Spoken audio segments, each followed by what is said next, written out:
All right, y'all, we give praise, esteem, and honor to the living Elohim in the name of Yashar'al this day. So let's pick this up in John chapter 5, verse 39. Search the scriptures, for in them you think you have eternal life, and there they will testify of me. And you will not come to me that you might have life. I receive not honor from men, but I know you, that you have not the love of Elohim in you. I come out of his name, and you receive me not. If another shall come in his own name, him you will receive. How can you believe and receive honor one from another, and not the honor that comes from Elohim only? Do not think that I will accuse you to Abba.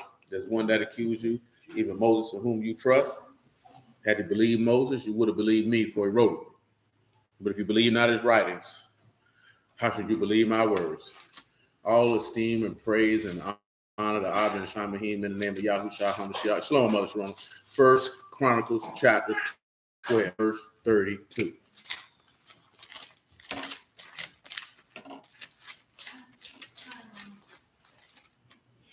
And the sons of Issachar that had understanding of the times, to know what Yashar'al ought to do, the head of them 200 and all of their brethren at their commandments. Shalom, Brother Nate. Now, we had the conversation, started it on Wednesday. You know, we still got stuff out of the Eater came forth meat, and that'll get dealt with. But I was talking to a little brother, man, about what we had talked about with Job, and we can have some more to add on to that about what we were talking about with Job. You know what I'm talking about? And like I mentioned to y'all when we were talking about it, man, a lot of people so smart yet know nothing. You'll get caught up all in the language instead of looking in the law and getting an understanding. Because just like we talked about the other day, you can't bless and be killed and be damned and be cursed at the same time. You're not going to die for blessing you. That's not going to happen. You know what I'm saying? A lot of people don't have an understanding of the time. Man, it's a lot of stuff people doing is because they don't have an understanding of the times. I want you to give them understanding and times in this verse one more time. And get the lights up on YouTube, by the way. Understand is banal. That's understanding or discernment. Understanding or discernment. Wisdom.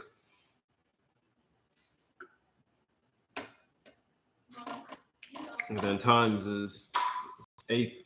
That's time. Time of an event. You got to have an event. You got to have discernment of the time. Wisdom in the time. Shalom, Brother Alex. Let me show you an example of what I'm talking about. Shalom, Brother Margaret. I got it. Matthew chapter 24.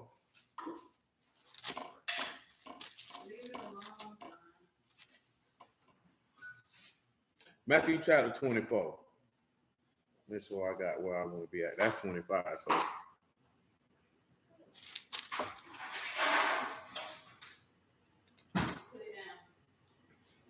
Matthew chapter 24, verse 30. Matter of fact, make it 29. Immediately after the tribulation of those days shall the sun be darkened, and the moon shall not give her light. The stars shall fall from Shamayim, and the powers of Shamayim shall be shaken. And then shall appear the sign of the son of Adam in Shamayim. And then shall all the tribes of the earth mourn. And they shall see the son of Adam coming in the clouds of Shamayim with great power and esteem. Now, it say that all the tribes of the earth will see him and mourn. Now, I mentioned this passage the other day, and I'm going to mention it again. Jeremiah 25 and verse 30. After Jeremiah 25 and 30, Revelation chapter 1, verse 5. Shalom, Brother Shaul. Say, therefore prophesy you against them all these words, and say unto them, what he told him to say? Yahuwah shall roar from on high. He shall roar from where? On high. Roar from where? On high. And what else? And utter his voice from his Kadash habitation. He gonna do what? Utter his voice from his Kadash habitation. What on this book say this man? Come on, just give him 1 Thessalonians 4 and 13 for those who may not be aware. Because of course you're just coming off of dealing with trumpets. And let's see what he say. 1 Thessalonians 4 and 13, holding Jeremiah chapter 25, Matthew chapter 24. Revelation chapter 1, and we got some work to do in the book of Ecclesiastes chapter 3. So you can go ahead and just get you Ecclesiastes chapter 3 and just hold it. Come on with that 1 Thessalonians chapter 4, verse 13. Listen to it. But I would not have you to be ignorant, brethren. I wouldn't have you the fact that you don't know. Concerning them which are asleep, that you sorrow not, even as others which have no hope. See, really what he said, right? That you sorrow not. I've been telling you this for a long time, man. Knowing you an Israelite is not your hope and expectation, man. That ain't no hope and expectation from heaven. You hoping for salvation because of your bloodline? If so, you stupid. You spiritually stupid. You know what I'm talking about? You lack a full level of understanding. Your wisdom is lacking. You lacking all the way around in the word. You don't like what I said, so what? So what? Man, you don't let these niggas lie to you. Let me tell y'all something, man. This is real talk, man. And I remember telling a young lady this, man, way back in 2009, maybe 2010, man, in my apartments, man. You know what I'm saying? Sitting there talking to him about the word, man. And I remember mentioning to her, like, yeah, we Israelites, and I could see the pride well up in her face. And I say, I know, and I knew why that pride welled up in her face, because you're dealing with the people who's so downtrodden, whose self-esteem is so low. You know what I'm talking about? Whose self-worth is non-existent. That you hearing that you come from a particular bloodline, and they're like, yeah, I ain't a nigga. But you still living like one. So just because you found out a nationality does not to just give you a pass like, okay, you this, that, there, and the third. When your faith is non-existent, your righteousness is non-existent, you being Kadash is non-existent, the word is not in you, it's on you. So you still in the same perilous state that you were before you found out the information. Matter of fact, for most brews, it would have been better for you to have never found out that you was an Israelite. Because maybe you might be extended some mercy, man. I told y'all this last week, man, and I was talking to a little bro about that earlier, man. Boy, niggas got the word and ain't building men. You know what I'm talking about? Like, we talk about everything else, but boy, the principles of, let me tell y'all something, man. This is how you know a woman ain't supposed to be teaching the word, man. Yahuwah is a man. So that means the elements and the things that he teaches are the elements that are necessary to produce manhood. You understand what I'm telling you? There's a reason why he talked to Adam and didn't talk to Eve. You know what I'm talking about? It's a reason for that. It's a reason why David said, gird up your loins and show yourself a man. It's a reason why Paul said, quit you, be strong, and show yourself a man. There's nowhere in the book where he talking about show yourself a woman. Not one time did he talk to any woman and say anything of the sort. See, we'll hear these things and you'll get all in your feelings because you're too goddamn emotional. You know what I'm talking about? You're always in your feelings, thinking about certain stuff. Or what about the women and equality? Sit your goofy behind down, man. That's why everything out of whack. Because you got to be, do you understand the detriment to a community to have a community full of weak men? I got told y'all the other night, man, with them jits in that locker room singing Pound Town. And people are like, what's wrong with that? What's wrong with that is that's your future leader, dummy. A young boy who in the locker room talking about his coochie pink and his booty hole brown. Now, what type of man do you think he is as forth as being able to lead and direct other men? Because you niggas so dumb that you don't understand that men have to lead other men. But you don't want to be led from by other men because you got a pussy like your mama do. You got the heart that your mama got. So there's no way that you're going to ever have anything constructive because niggas ain't even taught principles of manhood when they was a jit. So how you going to be an effective man when you get grown? How you going to have other men respect you enough to take heed at your word? Didn't we just start off in Chronicles and it said that those men, that they brethren moved at their commandment because they had understanding of the times? See, you niggas will follow anybody just because they say they bruised. You wouldn't care if this nigga ain't a lick of masculinity or manhood leadership in him at all. You don't care nothing about that. Damn, she figured it out. You don't care nothing about that. That don't even ring in your mind. Do you understand that women punish weak men? They punish them. They punish them. They make that man's life a living hell. Cut it out.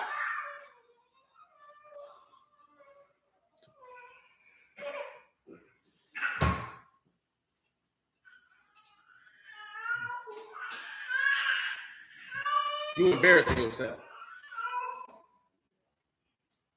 Now go over there with your mama. Hush your mouth.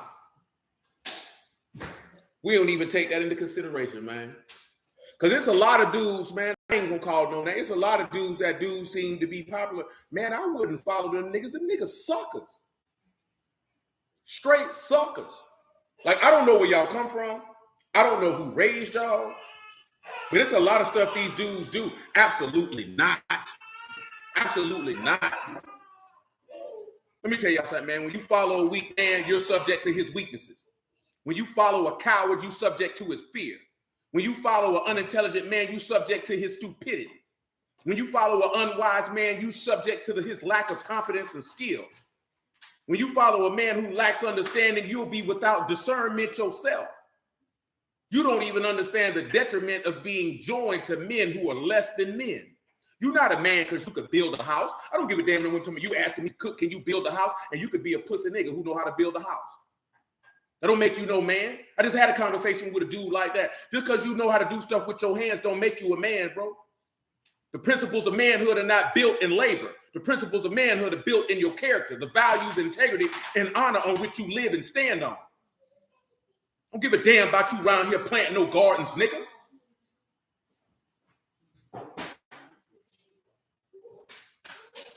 It's all type of cowards and goofies that do stuff like that.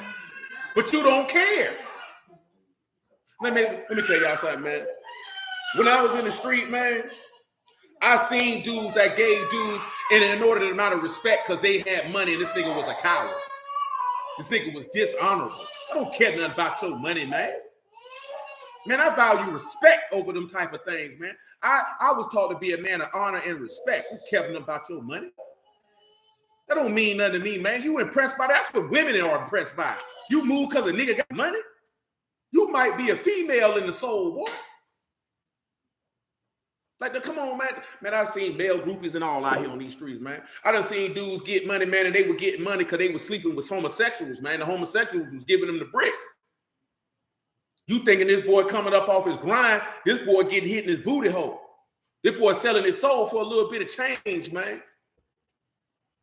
Y'all see these preachers, you talk bad about these Christian preachers, you know these Hebrews living sour who teaching the word. You don't care because you don't value integrity. So why would I listen to you as a man? Why would I want to be joined with you as a man? I am not rolling with dishonorable men. I don't give a damn what you got going on.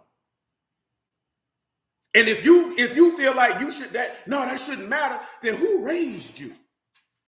Because Yahuwah not fooling with dishonorable men. He's not running with dishonorable men. Because he's an honorable man. And he stand on that. So why would you stand different than what your God do? That's the manliest man who ever walked the earth, man. Let me tell y'all something, man. I done told y'all this before, man. Praise be to Elohim in the name of Yashar'al, man. When I got in that word, man, it was, God bless Brother Life. It was two things that I seen with this book. I said, yeah, I'm rolling with him. Number one, how he said to interact with your brother, we was already living like that before the word. We was already living like that before the word. So when we seen the principles of brotherhood, if you would, that the word said their spots, we say, boy, we already believe in living these type of principles, man. Oh, yeah, we could rock with that. Then when we seen what manner of man he is, I said, oh, yeah, boy, he the realest. How you not going to be down with that? How you got a problem with that? How you don't want to be like that? The only reason why you don't want to be like that because you're not a man in your heart, man. Because you're not a man in your heart, man.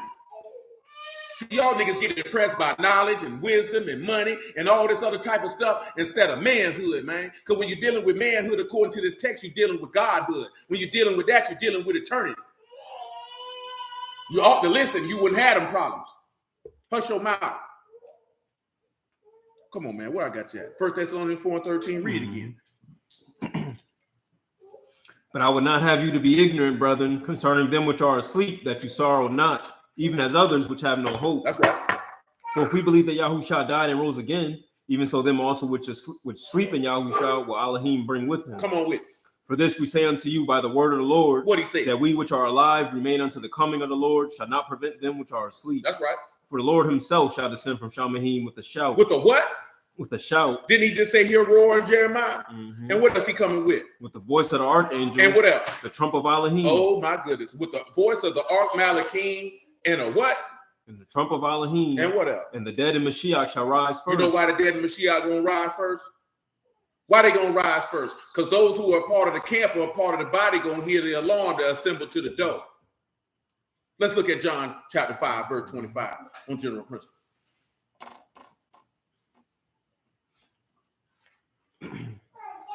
Say, truly, truly, I say unto you, the hour is coming, and now is. That's right. When the dead shall hear the voice of the Son of Elohim. That's right. And they that hear shall live. They that hear shall what? Shall live. Shall what? Shall live. See, a lot of people ain't going to hear his voice because he doesn't Elohim hear Elohim's words. You're not an Elohim, therefore you hear him not.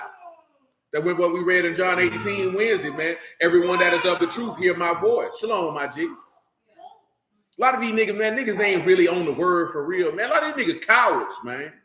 And when I'm talking about coward, I'm talking about afraid of confrontation. See, let me tell you something, man. Niggas want to confront everything but sin. Niggas want to confront everything but unbelief. Because all the other stuff we talk about confronting is nothing until you confront those two things right there. You ain't going to have no power with Yahuwah whatsoever until you confront sin and unbelief. Until you confront that, I don't give a damn what you talking about. I don't care what you talking about. You know what I'm saying? Nigga, I'm not moved by none of that junk, man. I don't care what you talking about. How you going to have power with God and you still in sin? How you going to have power with God and you don't believe? How is that possible? How you expect to pull that off? You think this man going to fool with you and you don't trust him? You think this man gonna fool with you when you don't have an expect? Come on, man. Man, look at man. Darius mentioned the other day. I done told you this plenty of times, boy. Where Moses was willing to suffer with the children of God for a season to enjoy the pleasures of sin for a season. He'd rather suffer affliction with y'all. That's how much he needed in the man. He chose to suffer. See, that's a testimony of that which was to come. See, a lot of people don't even pay attention to that. He was dwelling in Pharaoh's house and left the king's house to suffer with the people. What that sound like to you? That sounds like Yahuwah leaving from Shamahim and coming down to earth to suffer with his people to lead them out of bondage. And all you worry about is leading out of captivity of man. Don't you understand how easy it is to be free from man, you jackass? Do you understand the greater work is being freed from a shackle you can't see? The shackles of your heart and the shackles of your flesh? You gonna understand that? Nigga, there ain't nothing to be free from these white folks, man. You think the people that damn powerful, man? Man, he the one soldier to him. So that's nothing. But you get caught up in that because you're too carnal. You don't understand that's nothing, man. These people ain't nobody, man. Why you concerned with these sinners, man? These people ain't nobody, man. Remember what Yashar'al told Peter, man, in Matthew 17? What he told him? He said, man, come on, man. He said, man, who they take tribute from? Strangers or children? He said, strangers. He said, the children are free. We ain't concerned with these people. You think about these goddamn people so much, your mind ain't on your God, man. What's wrong with you? Why you thinking about man? Man, that's almost homosexual. Because you think about man more than you think about you. What can man give you? He ain't got nothing. He ain't got nothing. Man, this man told you stop envying goddamn people, man. Psalm 37, man. That junk be pissing me off, man. Because people losing their souls behind that. And the sad part is you don't know you're losing it. Because ain't nobody telling you nothing. Man, I done told you this a long time ago, man. I don't care who don't like it. This is not a black power movement. This is an eternal life movement, man. That's not what this man came here to do, to stand up and say black power and Kwam Yashar'al. That's not what he came here to do. That man came to rise you from the midst of death, if you want to say that. When he told you to rise, he was telling you to rise up out of the grave so you can live. You don't want to do that. You know why you don't want to do that? Because you have to let yourself go and live for God, and you don't want to do that. You want to live for yourself. You want to live for your desires and put his name on it like he co-signing and stamp it. That man don't stamp that stuff, man. That man don't stamp that stuff, man. You ain't concerned about it. One day you're going to stand before that man's throne and you're going to answer. Ain't nobody telling you that. All they telling you about, we're going to get free from captivity. Nigga, bump captivity, nigga. You going to stand before that man's throne one day and you're going to have to answer to him. That don't run across your mind? That don't run across your mind? You think you bucking that part? Well, you're going to have to stand before the judgment seat and answer to that man. Don't you want to be bold in that day like Peter wrote it, man? Or like John wrote it? Don't you want to be bold in that day? Being bold meaning you have confidence and hope. Don't you want to have that? Man, we ain't got that out here, man. Man, we pure capped out. I ain't gonna lie to you. Psalms 37:1. Fret not yourself because of evildoers, neither be you envious against the workers of iniquity. You say fret not yourself against who? Evildoers. Tell them what fret means. That's kara. That's to be hot, to be furious, to burn, to become angry, to be kindled. That man said, don't be angry with them people. Read it again. Or one of the definitions to grieve. Don't be grieved. Don't be angry. Don't be incensed. See, don't use that oppression make a wise man mad. You ain't upset by the oppression. You upset you ain't got the wealth they got. You want to ball with them. Well, you can ball with them, but you're not going to ball with Yahuwah later. See, you can ball with them or you can ball with Yahuwah later. No, man, that's that Christian stuff. Let me show you this, you stupid bastard. Go to Hebrews 11 for me, man. Give me Hebrews 11 and 23 for the jackass in the back. Because it's always one. If he ain't here now, he coming later. So by faith, Moses, when he was born, was hid 3 months of his parents because they saw a proper child, and they were not afraid of the king's commandment. Come on. By faith, Moses, when he was by what? By faith. By what? By faith. Okay. When he was come to years, refused to be called the son of Pharaoh's daughter. He refused to be called what? The son of Pharaoh's daughter. But what did he do? Choosing rather to suffer affliction with the people of Elohim than to enjoy the pleasures of sin for a season. Read it again. Choosing rather to suffer affliction with the people of Choosing rather Elohim. to do what? Suffer affliction. Choosing rather to do what? Suffer affliction. Than to do what? Enjoy the pleasures of sin for a season. Why? Esteeming the reproach of Hamashiach. He esteemed being dishonored for the word greater than what? Greater riches than the treasures in Egypt. That's why you niggas be mad with these white folks, because you don't esteem the reproach of Mashiach greater than the riches these white folks got. See, the East just say our forefathers were free from captivity only to die in the wilderness because of their heart problems. What you think gonna happen if you was to go? Because guess what? You ain't going in no wilderness, nigga. This man not straightening nothing out.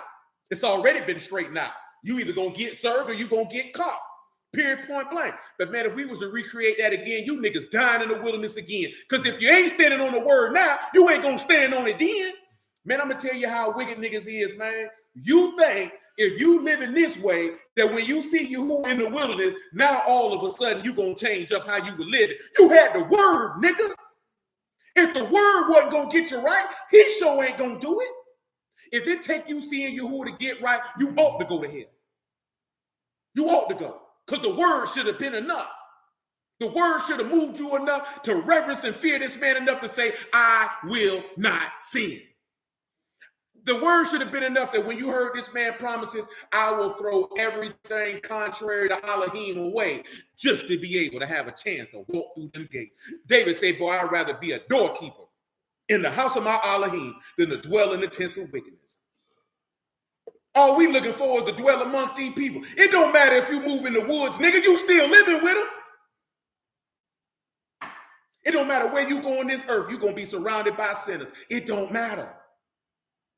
So why you just can't sit back and do what the book tell you to do and confess that you a stranger and a pilgrim on the earth and confess that you seek a city whose builder and maker is Elohim? You don't want that city where he at because your wicked butt can't get in. Because you don't want to stop being evil. You don't want to stop being disobedient, and you don't want to stop being disbelieving because your heart's sour. And these niggas not telling you that. They telling you you a brew, and we need to do this, and we need to do that. And no, nigga, you need to get your heart together, man. You need to get that lust out your heart, man. You need to get that unbelief out your heart, man. That malice, that strife, that contention, them blasphemies, them evil eyes, that fornication, that adultery. You need to get that up out of there, man. Because you're going to go to hell if you don't. Yeah, you're going to go.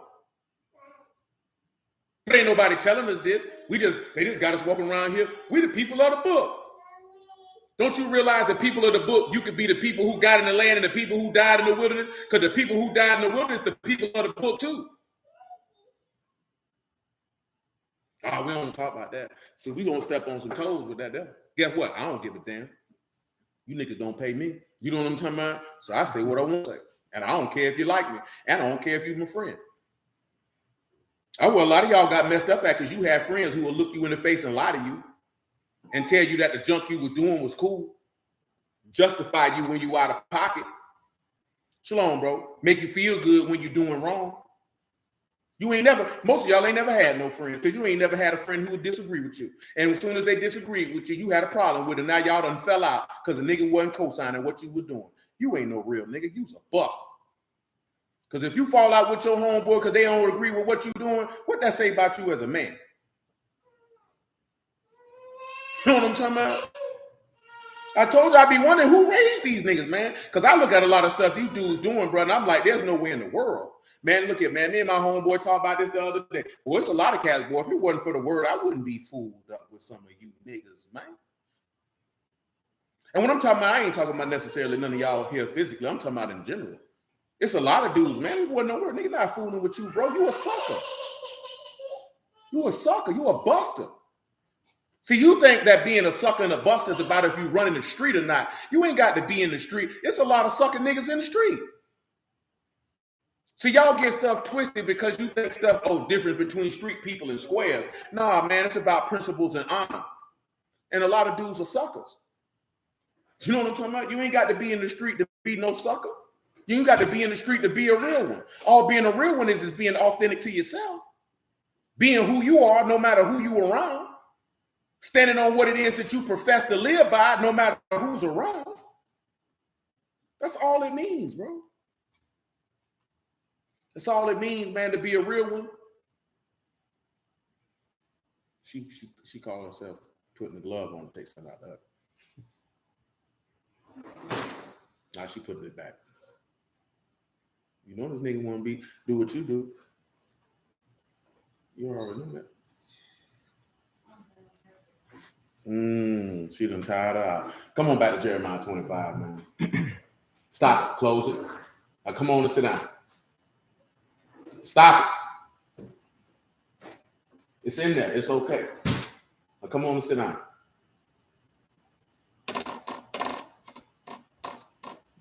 Jeremiah 25 and 30, man.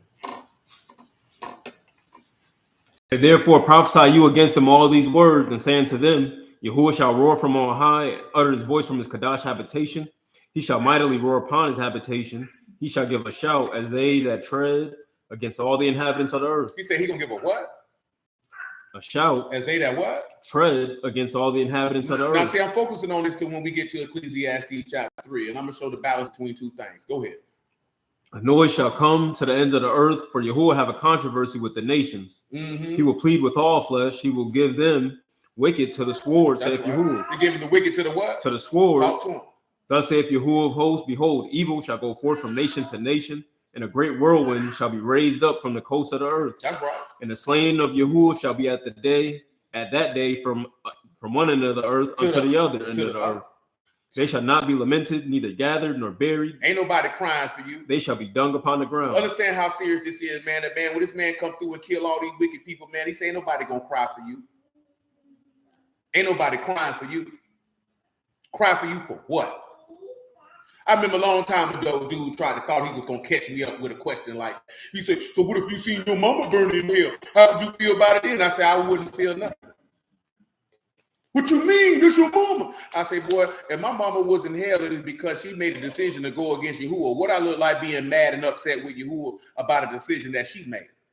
He ain't had no response for that, because pussy niggas love to try to play on emotions with your people. Nigga, I'm not emotionally attached to my people.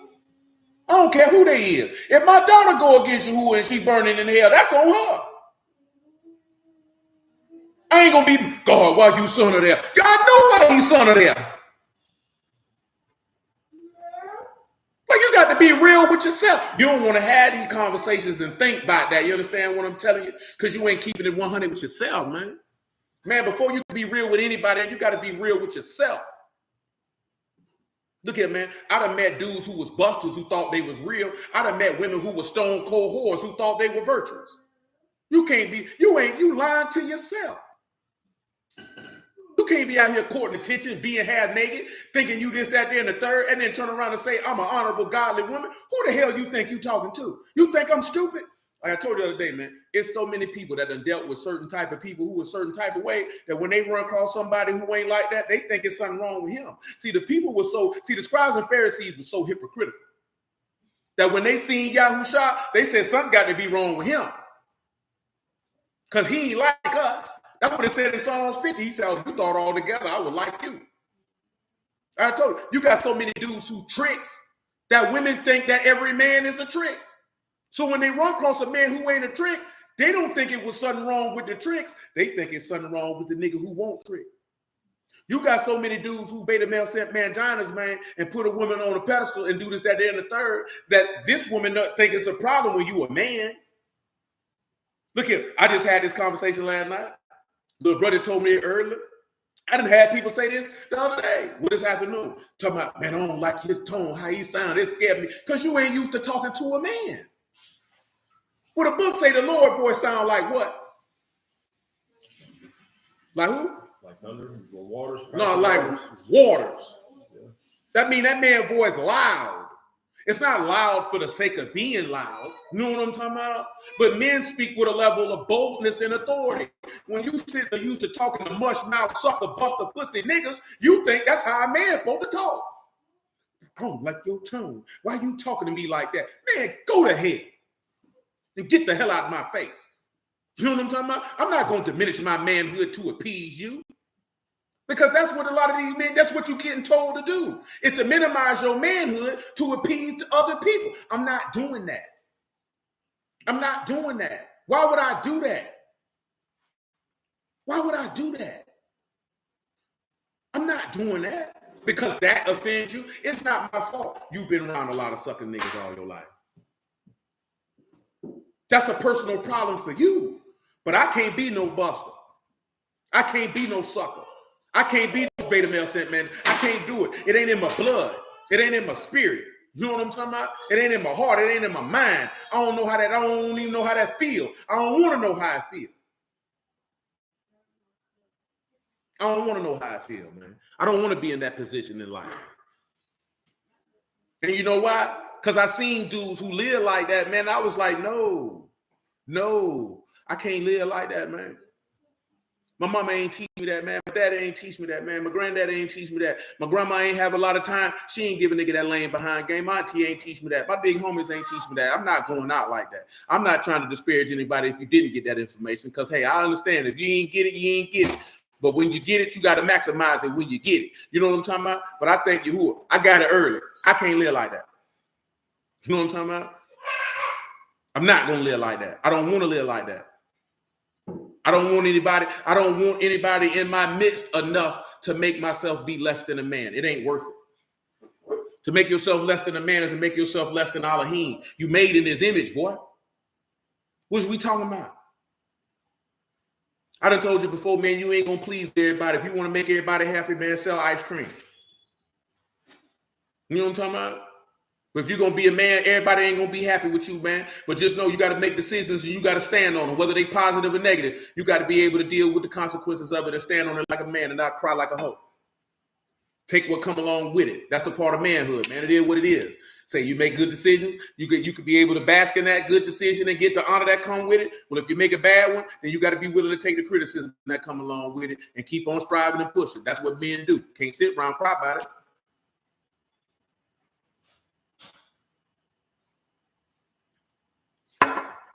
And I told you the other day, that's why dudes go look out for strong masculine women, because you want somebody to lead you like your mama did. You a grown man looking for a woman to lead you. Nigga, that's pitiful. Revelation 1 and 5. Man, make it verse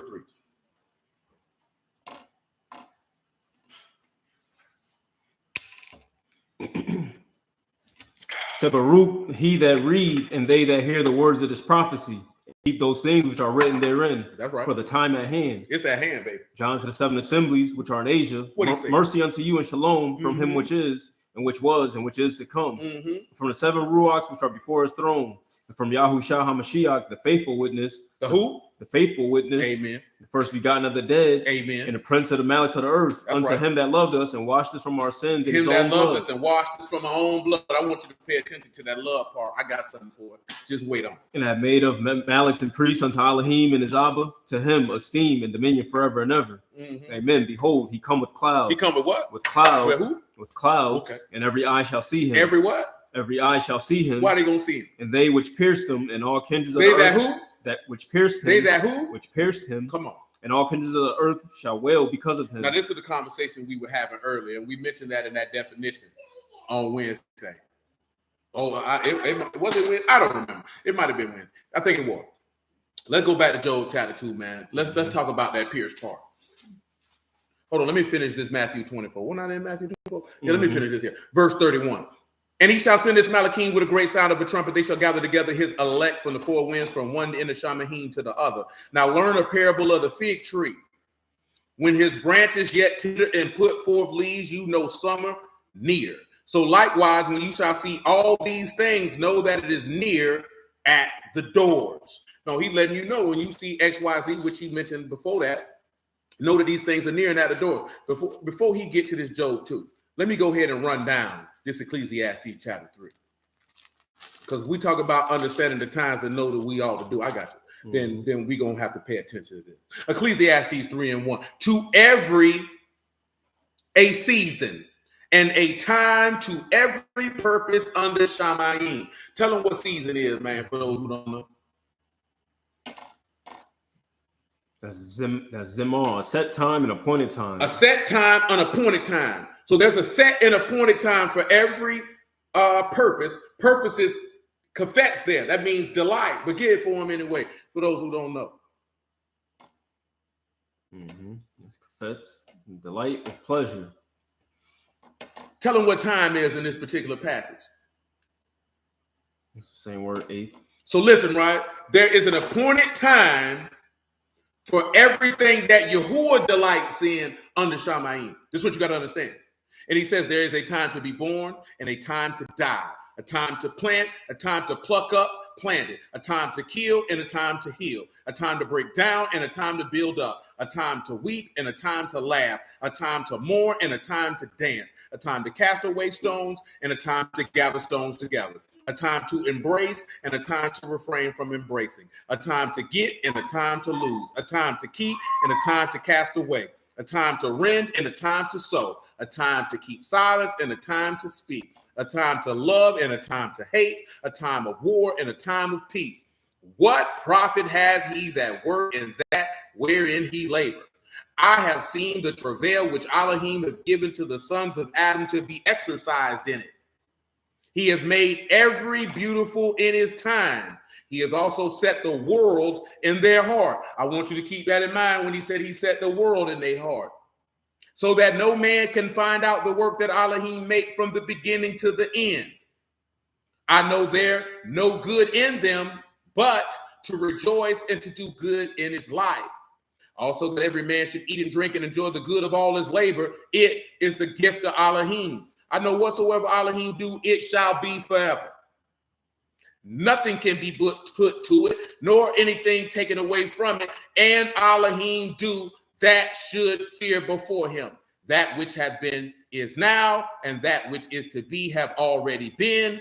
And Elohim require that which is past. Now see, we're going to talk about all that because we got time. You understand? So, where I had you swinging to? Job 2. Job 2 again, man. Because he said, right, even those that pierced him, right? That would have said, right? Come on. Job chapter 2, man. We get straight to the point. I didn't want Ecclesiastes 3 to rest in your mind for a minute. Y'all willing? We coming right back to it. Let's get to Job 2, man. Let's hit it verse 7. So went Hashatan forth from the presence of Yahuwah and smote Job with sore boils from the sole of his foot unto his crown. He took him a potsherd to scrape himself withal. He sat down among the ashes. Then said his wife unto him, do you still retain your integrity? Do you do what? Still retain your integrity? Now, again, what does retaining integrity mean? And this just for people, because like I said, man, I literally had a conversation with a dude earlier this week, and then Dwight sent the real, what dude was clowning about it, and because the post was from what my man posted, I read y'all the meme, I'm not reading it again. You know what I'm talking about? And like I said, we had a conversation in Detroit about this about a year ago. You know what I'm saying? And a lot of stuff, man, people get so caught up on the language. When the language say this, oh, tell them what retain integrity. To retain is kazak, to strengthen, to prevail, to harden, to be strong, to become strong, to be courageous, be firm, to grow firm, to be resolute, to be sore. To be resolute or firm in your what? Integrity is tuma, that's integrity. Your innocence. So she's saying, why are you being resolute and firm to be innocent before God? Now, before we go any further, 1 Corinthians chapter 2, man, verse 10. I should have mentioned this 1 Corinthians 2 on Wednesday, but praise be to Yahuwah. There's no time like the present.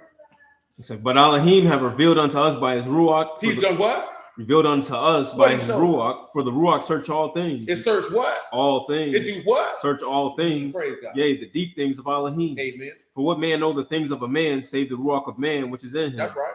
Even so, the things of Elohim know no man, but the Ruach of Elohim.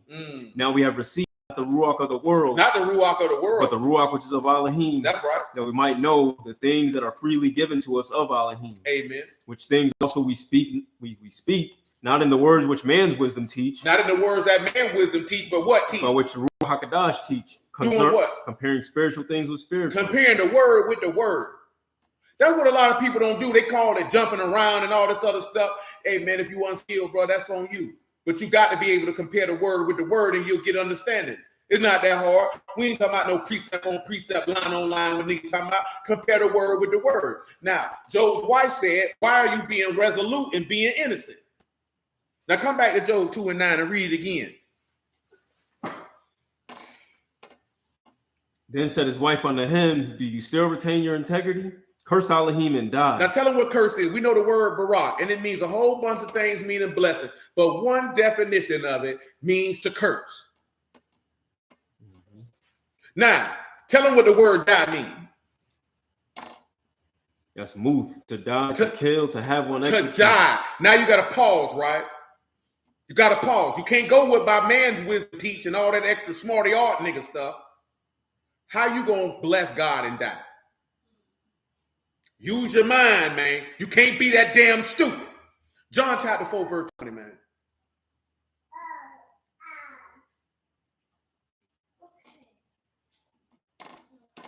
I'm going to show you something else. John chapter 4, verse 20. Our fathers worshipped in this mountain, and you say that in Jerusalem is the place. That boy said worship like he was straight from the side, didn't he? Y'all ain't. I've been down here too long. Now you want to blame it on that. But take it behind back where you came from then. But no! Don't you say that? He sound country. What you sound like? A white woman. That in Jerusalem is the place where men ought to worship. Yahushua said unto her, woman, believe me, the hour come when you shall neither in this mountain nor yet at Jerusalem worship the Abba. You worship, you know not what. We know what we worship, for salvation is of the Yahudim. Salvation is of the who? Of the Yahudim. Salvation is of the who? The Yahudim. Okay. But the hour come, and now is, when the true worshipers shall worship the Abba in Ruach and in truth. For the Abba seeks such to worship him, Elohim or Ruach. And they that worship him must worship in Ruach and in truth. Good, that's good now. I want to come, and I want you to see something, right? Of the stupidity that our people have sometimes because you don't pay attention to the word. Because they say Barak mean blessed. But you saying, oh, but so if he bless her, he ought to die. That's what she said, right? If we're going to use that level of stupidity. Psalms 34:1. I didn't want you to listen to these things, man. We ain't going through no great detail. I just want you to pay attention. Psalms 34:1. Say, I will Baruch Yahuwah at all times, his praise continually in my mouth. My soul shall make... Baruch Yahuwah what? At all times. At how many times? All times. At how many times? All times. Okay. His praise continually in my mouth. His praise continually where? In my mouth. My soul shall make her boast in Yahuwah. The humble shall hear and be glad. The humble shall hear and be what? And be glad. Now listen, right? Oh, magnify Yahuwah with me. Let us exalt his name together. Notice that if you blessing Yahuwah, then his praise would be in your mouth. You would humble yourself. Your soul would boast in Yahuwah. And then you would magnify Yahuwah. Why would he kill you for that? Now let's take a look at another one. Let's go to Psalms 62. Let's go to Psalm 62. No, we don't want Psalm 62. Well, I want to show the difference in Psalms. Just going to get Psalm 62 and 1. I want you to see the difference. Because see, some people bless in their mouth, but their heart sour. See, that's what a lot of people you looking at. Is all you care about is what a nigga saying with their mouth. Not realizing, boy, hey man, it's a lot of niggas, they evil as hell. But you don't care. You don't care. I understand. Say, truly my soul wait upon Elohim, him my salvation. He only my rock and salvation. My defense, I shall not be greatly moved. I will not be moved. How long will you imagine mischief against a man? You shall be slain, all of you, as a bowing wall. That man said, how long you going to imagine trouble, the thing which Yahuwah hate against a man? I hope you die. Come on. They only consult to cast down from his excellency. They delight in lies. They delight in what? They delight in lies. They baruch with their mouth. Well, do what? They curse inwardly. That's how a lot of people live, man. They bless you with their mouth, but they curse him in their heart. Because they hate the man. They hate the man. Let me ask y'all this question, man. When you're dealing with cursing somebody, what are you really asking to be done? You're asking for them to die. That's what you're asking for. Come on back over here to Psalm 63 and listen to this here, man. Pick it up at verse 1. Say, "O Elohim, you my Elohim, early will I seek you. My soul thirsts for you. My flesh long for you in a dry and thirsty land where no water is. Where no water is. To see your power and your esteem. So I have seen you in the sanctuary, because your loving kindness better than life. Your loving kindness is better than life. Amen. My lips shall praise you. My lips will do what? Praise you. And what else will it do? Thus will I baruch you while I live. You gonna do what while you live? Baruch you while I live. I'm gonna bless you while I live. I will lift up my hands in your name. Why is this man gonna kill you for blessing him? I'm gonna keep on going because I want the point to be exhausted. To show you how stupid arguments that we be having because niggas not comparing the word with the word. Shalom, Sister Kelly. And you listen to these dummies. Come on, man. Come over here and get me Psalms 96 and verse 1. Listen what this man say do, man. Say, oh, sing unto Yahuwah. Do what? Sing unto Yahuwah a new song. What else to Yahuwah? Sing unto Yahuwah all the earth. Sing unto Yahuwah and do what? Baruch his name. Do what to his name? Baruch his name. Do what to his name? Baruch his name. And then he wants you to do what? Show forth his salvation from day to day. How y'all think you show forth his salvation? You show forth his salvation by faith in Yahushua, dummy. That's how you do it. You're not showing his salvation by telling people we the people of the book. That's not his salvation, boy. His salvation is delivering you from sin and death. Show forth the Ruach HaKadosh in you. They can see how he's saved. Be born of the word, they can see how he's saved. You with some fringes on the bottom of your shirt ain't showing how he's saved because you was damned before he did that. But you don't care about that because you care about having it on you and not in you.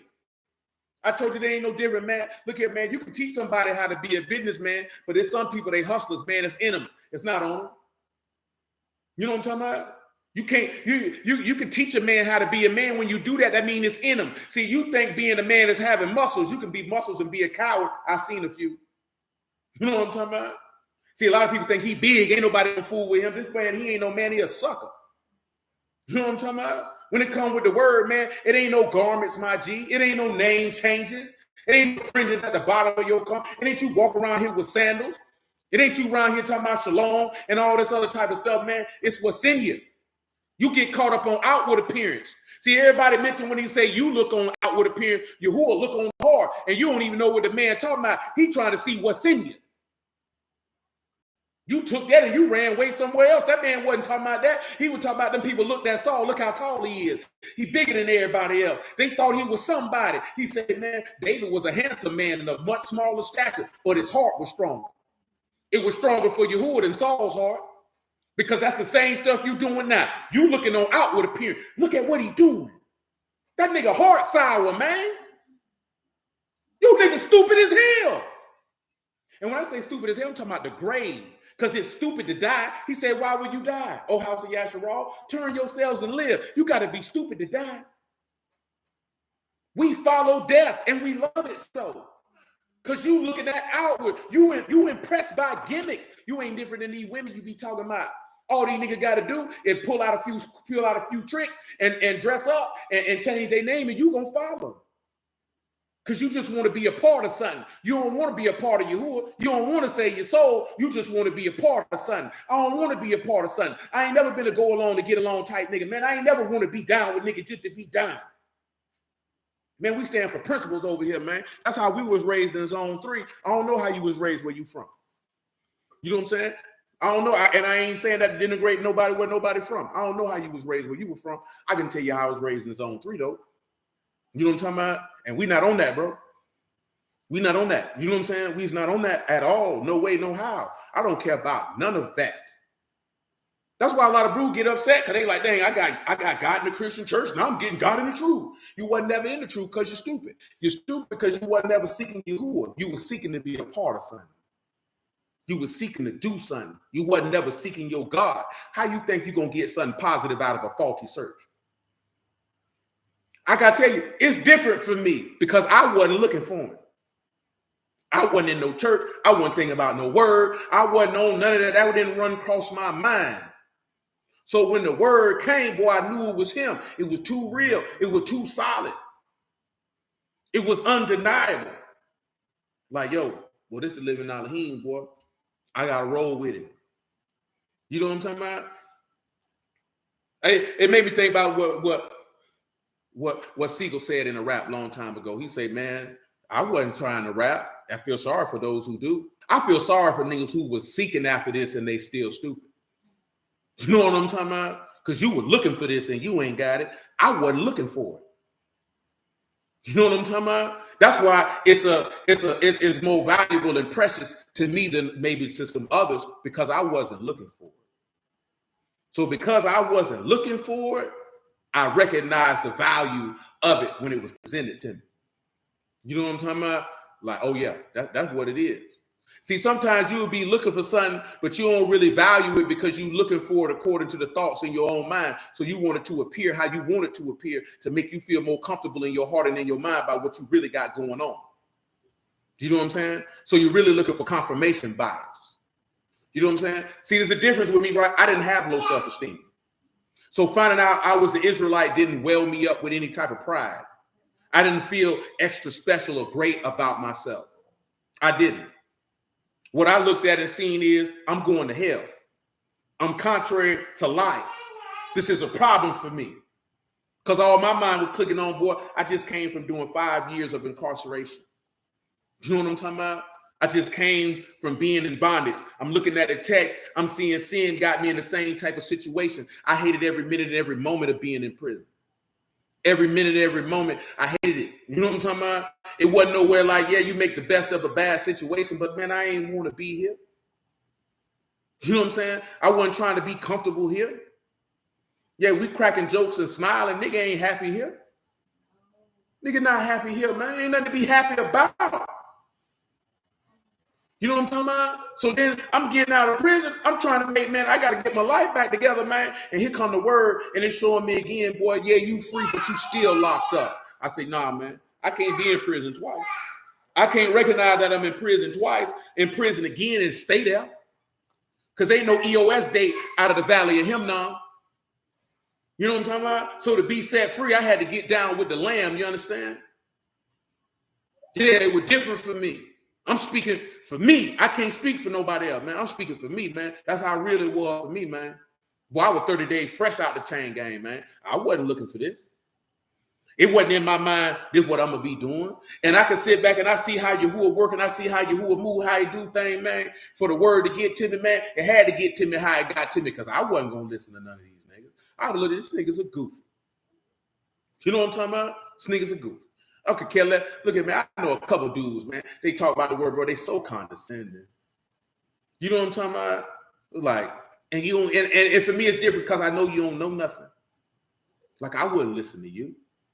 I ain't getting down with you. You weird, bro.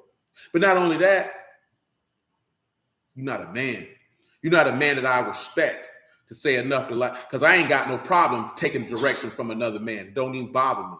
You know what I'm talking about? Been doing that my entire life. I don't care nothing about that. If it's a man who I respect, I'm going to follow his directions, knowing that his directions is going to benefit me as it benefit him. I ain't got no problem with that. See, a lot of niggas got a problem with you don't want a nigga to benefit off of you. Well, if he benefiting off of me, it's because I'm benefiting off of him. So I don't care nothing about that.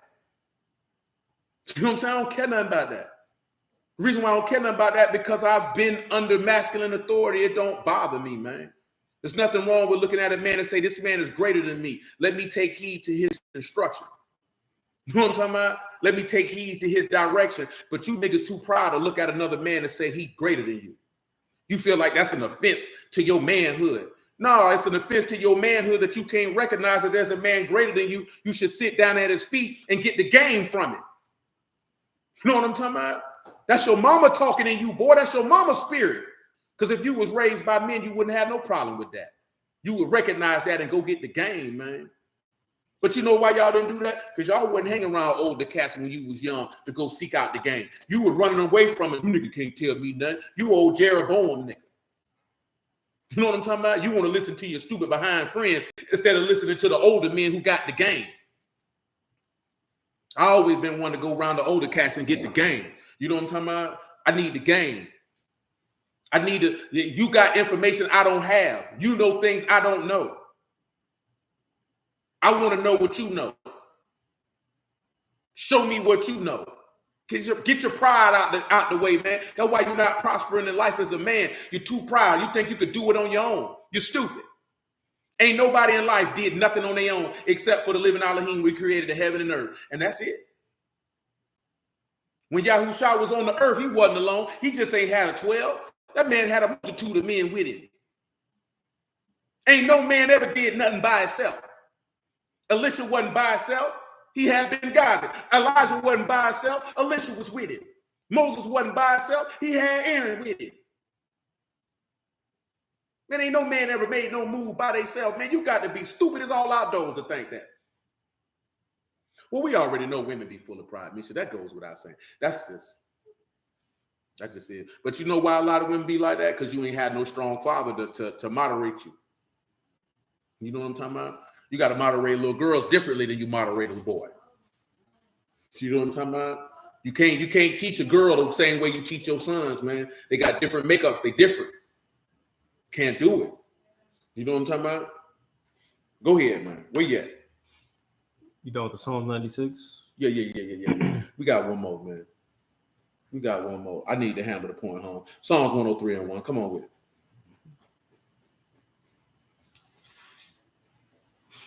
Baruch Yahuwah, O my soul, and all that is within me. That's right. His Kadash name. Baruch Yahuwah, O my soul, and forget not all his benefits. Tell me what benefits mean.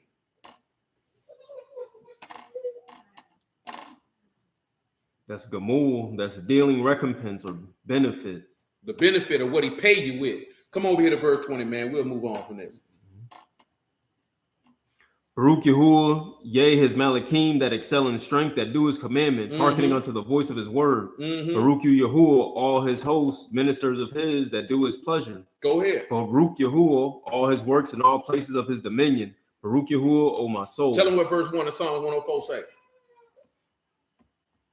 Baruch Yahuwah, O my soul, O Yahuwah my Elohim, you are very great. You are clothed with honor and majesty. Now look at all these things, these witnesses you done heard about blessing this man, right? And you really think that you would be killed for blessing Yahuwah? You stupid. But Barak mean bless. It also mean curse. Now let's go back to Leviticus 24 and 10, which we discussed on Wednesday. Run it down. Leviticus 24 and 10, man. Listen to it. And the son of an Israelitish woman whose father, an Egyptian, went out among the children of Yashar'al. And this son of the Israelitish woman and a man of Yashar'al strove together in the camp. An Israelitish woman's son blasphemed the name and cursed. And tell him what blaspheme means again. That's nakab, to pierce, to perforate, to bore, to a point. Notice that one of the words means, it means to what? To curse. To pierce or to curse. So how can you pierce a curse? You can pierce through with cursing word. Now let me ask y'all this question. Who that was that came and cursed David? Y'all know the name of the man who came and cursed David? He said, go up, you old bloody man. Go up, old bloody man. Who know the name of the man who cursed David?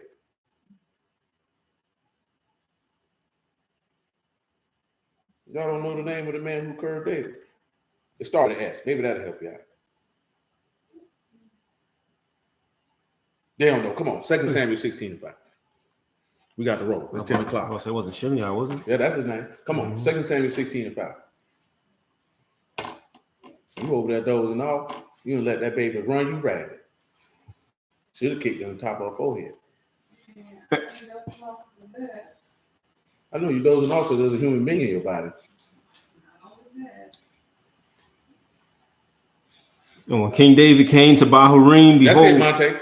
Thence came out a man of the family of the house of Saul, whose name was Shimei, the son of Gera. He came forth and cursed still as he came. He did what?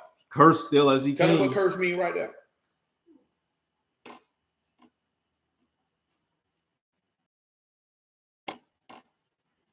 That's kalal, to be slight, to be swelling, to be of little account.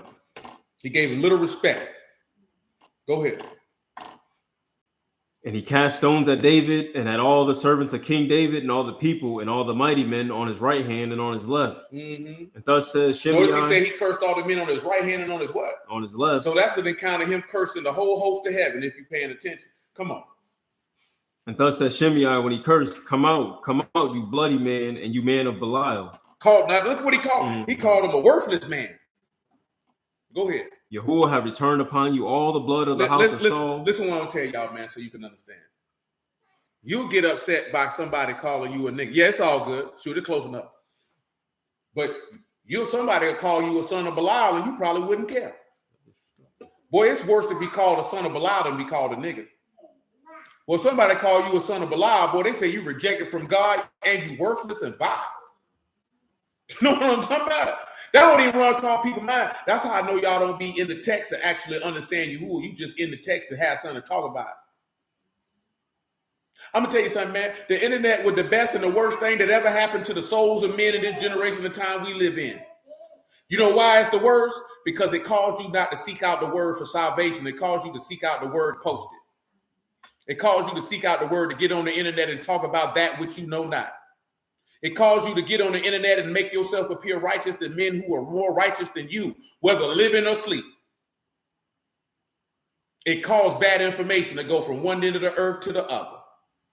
It caused people whose opinion should not be spoken upon, gave them a platform to run their idiotic mouth. You got a multitude of imbeciles. You know what I'm talking about? A cornucopia of jackasses that speak daily about that which they know not. You know what I'm talking about? Like, you don't understand how serious that is, man. Because see, without it, that means without the internet, that means prayerfully, you would have been seeking the word for what you ought to be seeking it for. But since you got the internet, you ain't seeking the word for that. You seeking the word to try to impress other people. See, we think we doing it. Yeah, we're going to wake them up to the truth. You're trying to impress other dummies like you. You ain't trying to help nobody. Who you think you fooling? You ain't fooling nobody, man. You can fool them lame niggas you run with. Look here, man. It's a tough, sad situation we got going on as a group, man. I know what you doing for the people? Same thing your mammy doing. Ask your mammy what she doing. That's what I'm doing. I'm doing what the man sent me to do. I ain't nothing but a core left, man. That's it. If you don't know what that is, look it up. You know what I'm talking about? And I ain't trying to be nothing other than what the man gave me to do. See, a lot of people problem is you want to be all these different things, man. I know what the man gave me to do, and that's what I'm going to do. I ain't trying to be this and to be that or to be this or appeal to this. That's not what he sent me to do. I'm going to put these sentences in order, man. You know what I'm talking about? You can take and do what you want to with it after that. Because one thing for certain and two things for sure. My soul got to be saved. I don't really care about nothing else other than that. My soul got to be saved. Bump what you talking about. You know what I'm talking about? Bump what you talking about. I know I got to see that man. And I'm telling you, boy, Yahuwah is my witness, boy, to tell you Yahuwah ain't nothing you want nothing to do with. I ain't telling you what I heard. I'm telling you what I know. The Terry Yahuwah is nothing that you want anything to do with. I promise you that. You don't want nothing to do with that. So get yourself together. Nothing you want to experience. That junk make your heart stand still. You understand me? Well, you're not going to be able to utter a word. You ain't going to be able to utter a word. It's a terror that cannot be put into words. It cannot be explained. It can't be quantified. And you don't want nothing to do with that. So avoid it. Go ahead, man. Verse 8. Says, Yahuwah have returned upon you all the blood of the house of Saul, in whose stead you have reigned, and Yahuwah have delivered the kingdom into the hand of Absalom, your son. And behold, you and your mischief, because you a bloody man. Then said Abishai, the son of Zeruiah, unto the king, why should this dead dog curse my lord the king? Tell him what curse means right now. Same word, kalal. Feels good. Come on. I just want to do that because you see it's two different words for curse. Just like it's a couple different words for bless. You know what I'm talking about? Just like it's different words for a multitude of things. You know what I'm talking about? It all depends on the context of which is being used. Go ahead. Then said Abishai the son of Zeruiah unto the king, this dead dog cursed my lord the king. Let me kill him. Let me go over, I pray you, and take off his head. Mm-hmm. Then the king said, what have I to do with you, you sons of Zeruiah? So let him curse, because Yahuwah have said unto him, curse David. Curse David. Who shall then say, wherefore have you done so? Mm-hmm. And David said unto Abishai and to all his servants, behold, my son, which came forth of my bowels, seek my life. How much more now? Then this Benjamite. Let him alone, let him curse, for Yahuwah have bidden him. It may be that Yahuwah will look on my affliction, and that Yahuwah will requite me good for his cursing this day. You know why? You know what David understood? The same thing we were talking about, what Balaam told Balak. You can't curse that whom Yahuwah has blessed. Cursing and blessing don't exist in the same space. You cannot curse whom Yahuwah have blessed. Yeah, David was being punished for his sins, but David had been blessed by Yahuwah. So he already understood and knew, Shimei can't curse me. See, most of us don't even have that level of faith to even have that type of understanding. Because most of you, now see, I understand why Joab responded about that. Boy, you talking about my king, man, whole nigga, I'll murk you, nigga. But guess what that is? You know what story that's a parallel to? Peter swinging that sword on buddy with that ear. Y'all try to say, no, let him be. Let him do it. Let him do it. How else the scripture going to be fulfilled? See, we be looking at this stuff and you don't pay attention. And see, that's not an element of, oh, y'all just trying to line something up. No, that's only people only think about that because you stupid. You're not looking at the principle.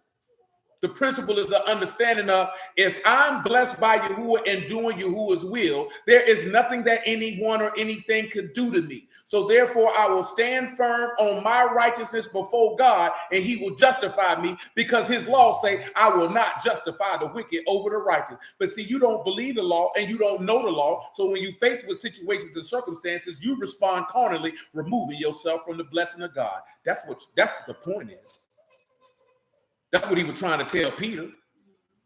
That's what David trying to tell him. Yahuwah told him to do it. Let him do it. Because maybe that'll lead to a blessing for me later. Because he understood he know his God. We don't know our God, so you miss those points. You miss them.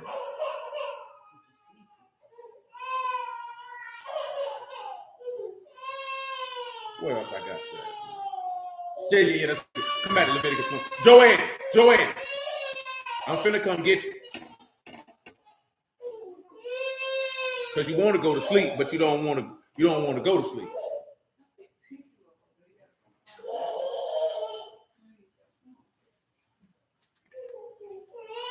Verse 11. Read 10 again. Mm-hmm. It's saying, the son of an Israelitish woman whose father, an Egyptian, went out among the children of Yashar'al, and this son of the Israelitish and the man of Yashar'al strove together in the camp.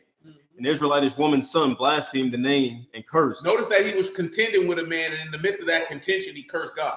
And they brought him unto Moses, and his mother's name, Shelomith, the daughter of Debri of the tribe of Dan. They put him in ward, that the mind of Yahuwah might be showed them. Mm-hmm. And Yahuwah spake unto Moses, saying, bring forth him that have cursed without the camp. Tell him what curse means right now. That's kalal again. That they insignificant. Go ahead. And let all that heard lay their hands upon his head, and let all the congregation stone him. Mm-hmm. You shall speak unto the children of Yashar'al, saying, whosoever curses Elohim shall bear his sin. Shall do what? Bear his sin. If you curse God, you got to bear his sin. So that's what does Ezekiel 18 say? The soul that sin, it shall what? Shall die. Now let me ask y'all this question: Is it a sin to bless Yahuwah? So that means you know full well that woman wasn't telling him to bless him, because that's not a sin. You don't die for doing good works, man. Go ahead. And he that blasphemed the name of Yahuwah. Tell him what blaspheme means again.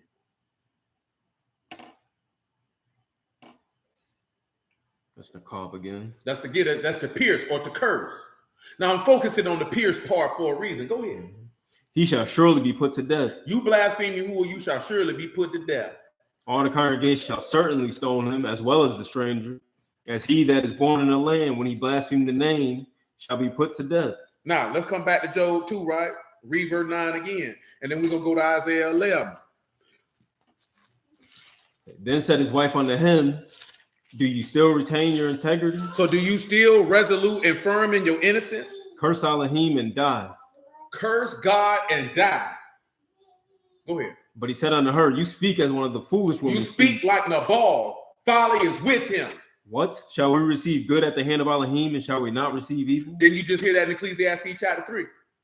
Come on. And all this did not Job sin with his lips. Now, how you going to sin with your lips if you're blessing? See, that takes, I'm focusing on this again because what does Galatians 5 say? It says the fruits of the Ruach of these, right? Faith, love, joy, peace, long-suffering, gentleness, goodness, meekness, temperance. Against such there is no what? Law. If there is no law, where there's no law, there's no what?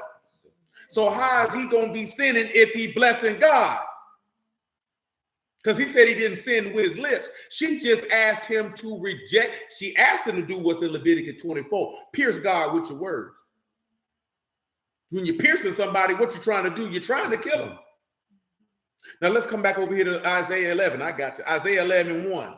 And listen to it. And there shall come forth a rod out of the stem of Jesse, and a branch shall grow out of his roots, and the Ruach of Yahuwah shall rest upon him. The Ruach of wisdom and understanding, the Ruach of counsel and might, the Ruach of knowledge and the fear of Yahuwah. And it shall make him of quick understanding in the fear of Yahuwah, and he shall not judge after the sight of his eyes, neither reprove after the hearing of his ears. But with righteousness shall he judge the poor and reprove with equity for the meek of the earth. And he shall smite the earth with the rod of his mouth, and with the breath of the lips shall he slay the wicked. And righteousness shall be the girdle of his loins, and faithfulness the girdle of his reins. Now, of course, you know, that's discussing something that's mentioned in Revelation about the 7 Ruachs of Elohim. Now, it's one thing that there's one Ruach that's missing, right? And that's the Ruach of judgment. Now, what did he say in John chapter 5? That he did not come to condemn the world. He didn't even come to judge the world. Ain't that what he said? I think I got the chapter wrong, but I think it's John 12, verse 40. Run that for me.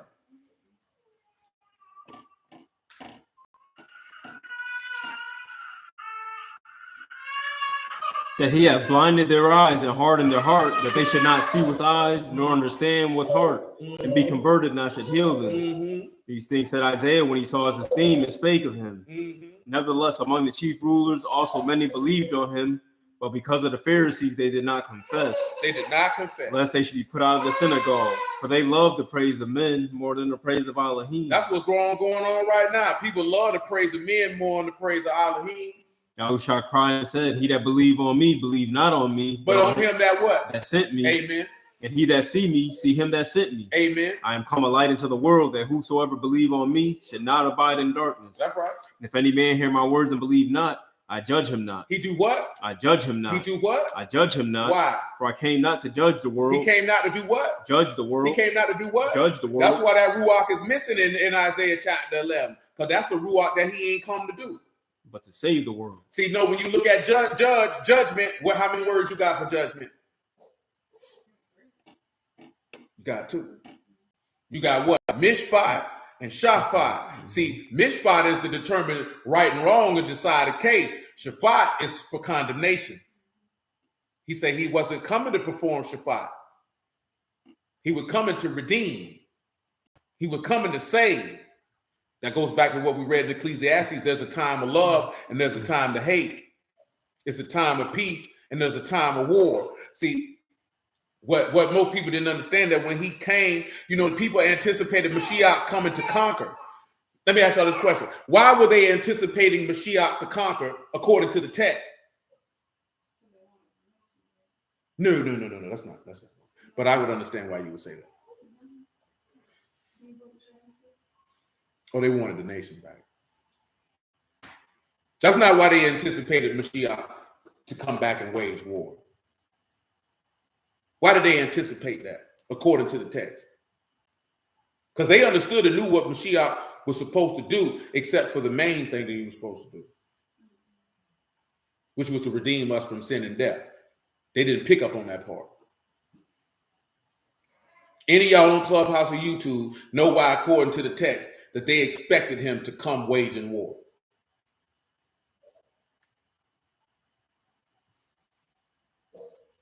Y'all know the answer, but you're probably just thinking right past it, to think for something else.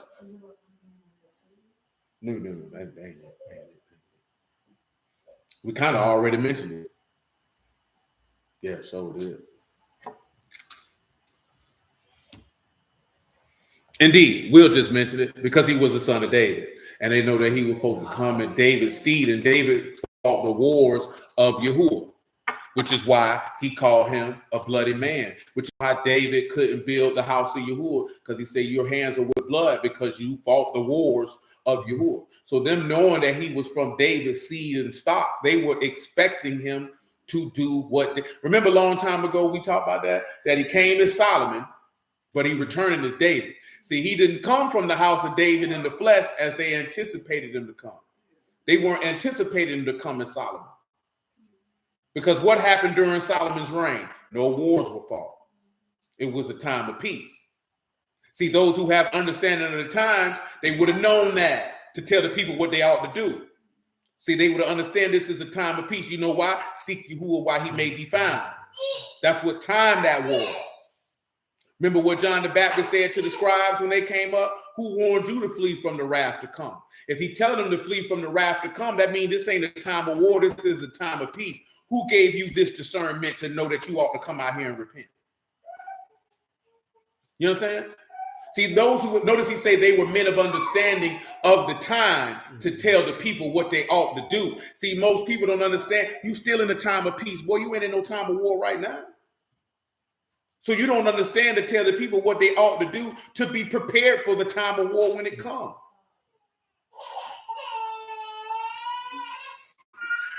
I done told y'all this before, man. And a lot of people don't like to hear it. But you don't get to pick who teach Yahuwah word. Yahuwah do that. So what do I mean by that?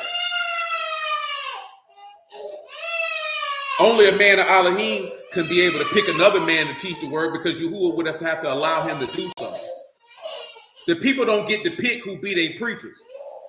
But that's what's going on out here. That's why the information is so bad. Because a lot of us think it's too much false doctrine out here. It's false doctrine out here because you picking your teachers. You not listening to the people who Yahuwah pick. It's men who Yahuwah pick all across this earth. You don't listen to them.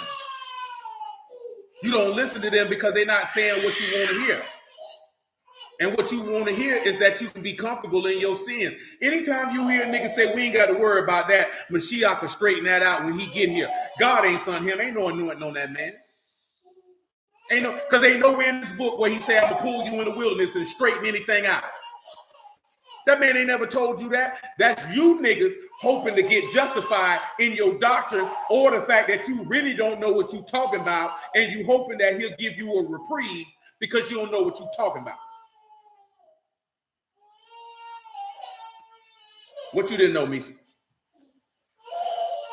But see, we don't want to talk about that. See, that's tough right there. That's tough right there. You know what I'm saying?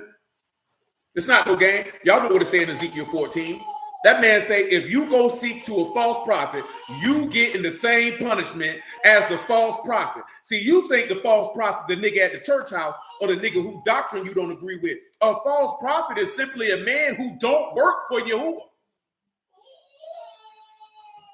See, we can't use that, I'm not a teacher. Because the minute you open up the text and try to expound it to somebody else, that is what you have made yourself. I've told you there's a difference between teaching and there's a difference between witnessing and testifying. Witnessing and testifying of the goodness of Yahuwah is not the same as opening up the text and trying to give understanding of the word of Yahuwah.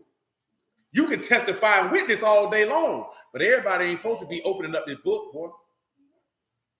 You got to be a ready scribe, boy. These boys trash out here.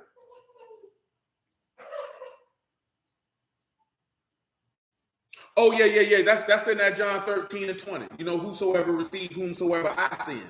Or when we mentioned it Wednesday at Malachi 2, he's the messenger of Yahuwah of hosts. Yahuwah pick his preachers. Man don't pick preachers. Yahuwah pick who he want to represent him. That's why he say, I'll give you pastors according to my heart that'll feed you with knowledge and understanding. No, you don't get to pick your preachers. You don't get to say, well, he's been telling people they're Israelites for 20 years. That don't mean Yahuwah hired him. But we don't even care. This is how I know niggas don't read the book. Let me not even say read the book. This is how I know people don't understand the word. Because you don't even understand how he operates. You operating how you want to operate, and then making that be the operation of Yahuwah. And that man don't operate like the way, look here, man. This man said he rigorously self-disciplined and uncompromising. This man is not compromising his standard to appease you. This man is not compromising his order because you want to move differently. That man don't care about that.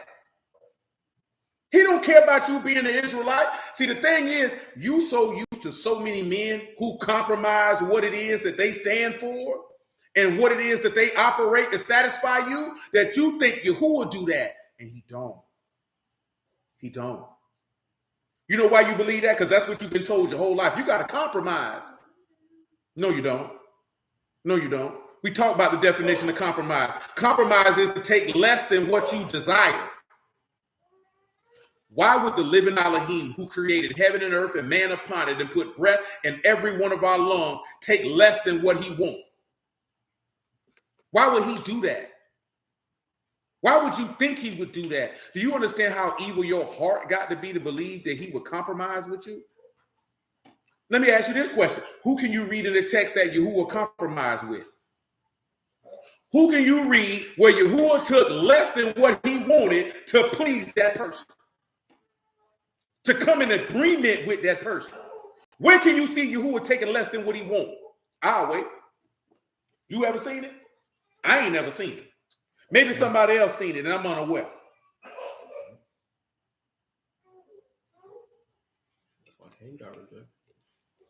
Because Cain got rejected. Saul got rejected. But he gave them a chance to repent. If they repented, that means they had to come back because they were missing the standard and they had to meet the standard for him to be accepted. That man ain't taking, look at man, that man ain't even compromised for his own son. That man didn't even compromise for his own son.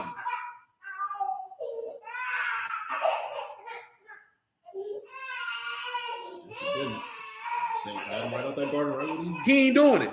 And you got grown men walking around here compromising what they want to satisfy somebody else. Go ahead. That nigga sleeping, man. And she fighting. Why would he do that? Why would he do that? Ask yourself that question. What benefit does Yahuwah get to compromise with you and you need salvation from him? What does he need from you to compromise with you for? He didn't even compromise with David. He didn't compromise with Solomon. See, we take his mercy and forgiveness as compromising. That's not compromising. That's the love of Elohim. That's the goodness of your maker. That's not compromising.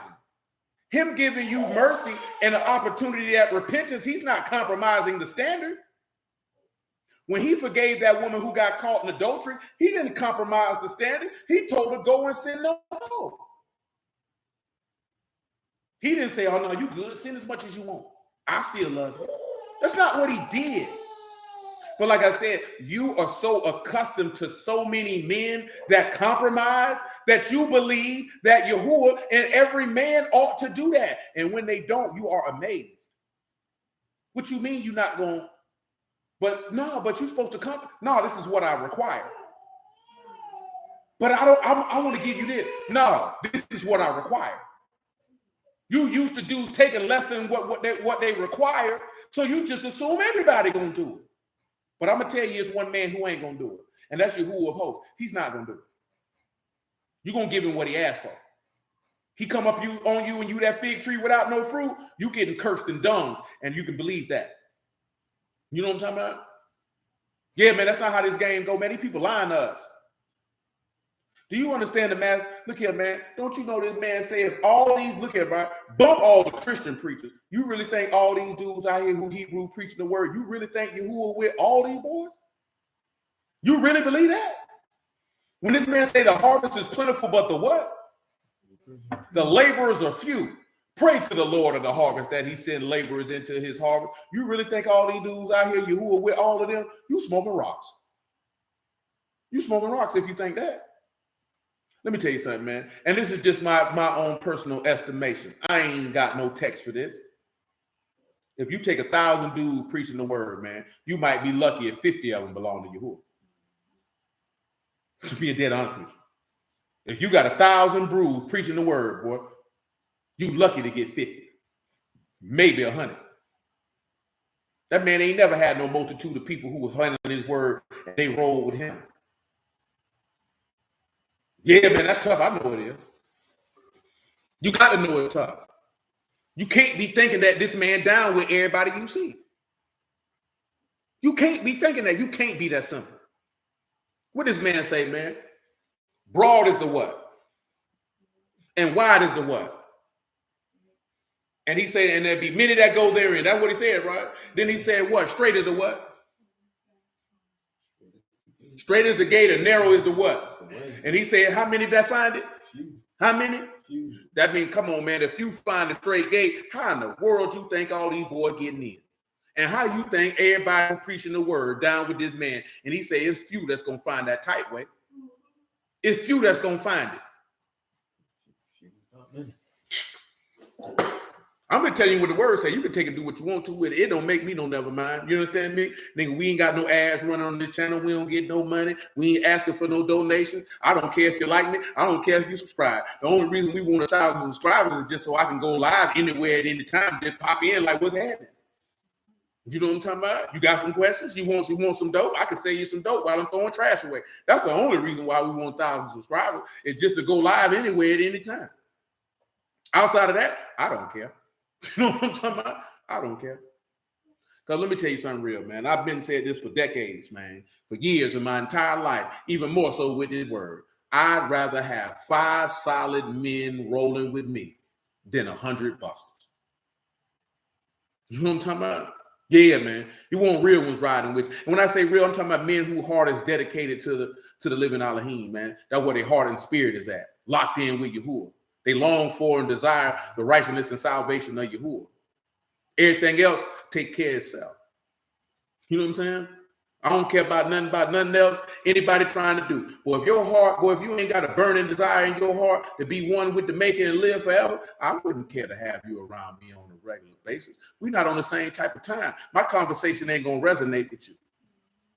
You know what I'm talking about? It ain't going to resonate with you. Because what we desire and what you desire is 2 different things. And I ain't knocking you for whatever you desire, but I'm just telling you this what type of time I'm on. And that's who because if I know that you got that type of heart, then I know you'll ride for this man to the end, to the death. You won't sell me out. You won't sell him out. You know what I'm talking about? And hey, man, I can trust the man who fight next to me. You know what I'm saying? When you look wishy-washy with all this type of stuff and your mind is that there in the third, I can't trust you in battle, man, to know that you going to make sure that my back is covered. You know what I'm talking about? You got to be able to look to the men next to you and know you could trust them when you go into battle, man. You don't want no suckers with you when you're going out to fight, man. You know what I'm talking about? But some of y'all don't know nothing about all that type of stuff. So let's consider this here, right? I mentioned that because what did we read in Revelation 1? It said even those that pierced him, right? Mm-hmm. But them people wasn't there when he got pierced. So how did these people pierce them then, Doris? Would you like to see? Let's come over here to Ezekiel 35. Let's see how they pierced him.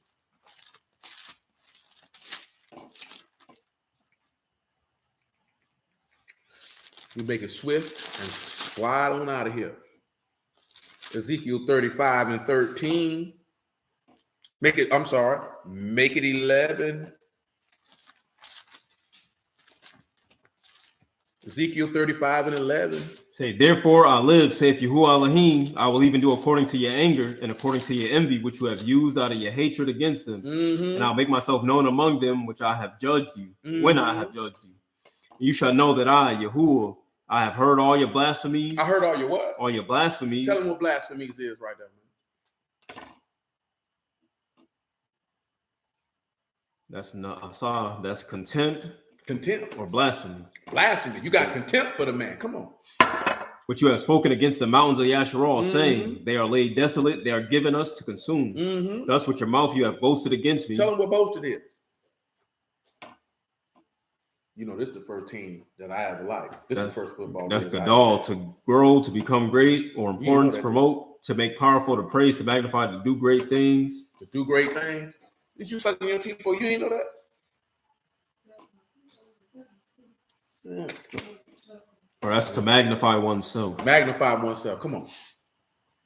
You have boasted against me and have multiplied your words against me. I have heard. I heard it. Thus saith Yahuwah Elohim. That's good. Now come over here to Daniel 11:36. I got a picture of something. Yes. And the king shall do according to his will, and he shall exalt himself and magnify himself above every Elohim. Above every what? Above every Elohim, and shall else speak you doing? marvelous things against the Elohim of gods. It shall prosper till the indignation be accomplished. For that is determined shall be done. Neither shall he regard the Elohim of his fathers, nor the desire of woman, nor regard any god, for he shall magnify himself above. He shall magnify what? Himself above all. Go ahead. But in his estate shall he honor the Elohim of forces. So tell him what magnify is.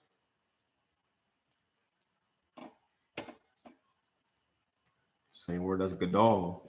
Keep on with it. But in his estate shall he honor the Elohim of forces, and the Elohim whom his fathers knew not shall he honor with gold and silver, and with precious stones and pleasant things. Thus shall he do. Notice right how he say he'll magnify himself above all and speak. Did I ask you to get that word from marvelous? Get that word from marvelous. I think I ain't asked you to get that. I'm sorry.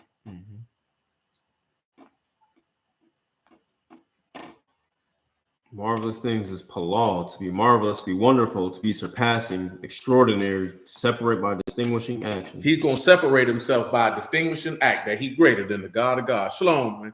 So let's come over here to no, I'm sorry, my bad. Revelation 13 and 7. Revelation 13 and 7.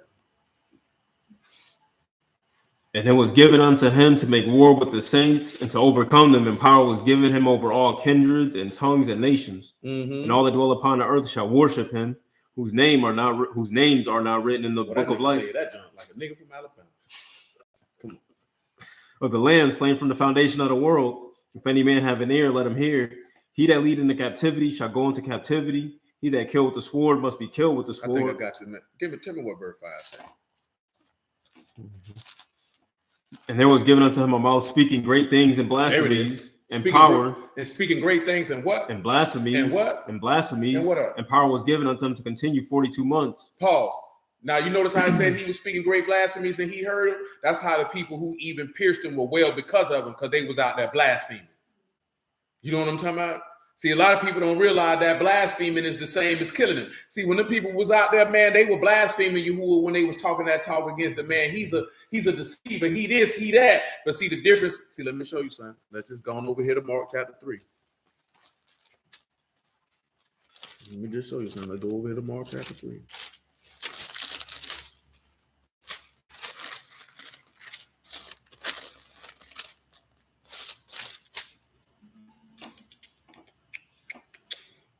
Come on here, Mark 3, man. Verse 20. Mark 3 and 20. And the multitude come together again so that they could not so much as eat bread. And when his friends heard, they went out to lay hold on him, for they said, he is beside himself. And the scribes which came down from Jerusalem said, he had Beelzebub, and by the prince of the devils cast he out devils. Now, Dillon's right. He doing the work by the Ruach HaKodesh. They just blaspheme. Listen. And he called them and said unto them in parables, how can Hashatan cast out Hashatan? If a Malkuth be divided against itself, that Malkuth cannot stand. If a house be divided against itself, that house cannot stand. That's why a lot of people go on to hell, because you divided against Yahuwah, because you claim you want to be spiritual, but you're carnal. You can't do both.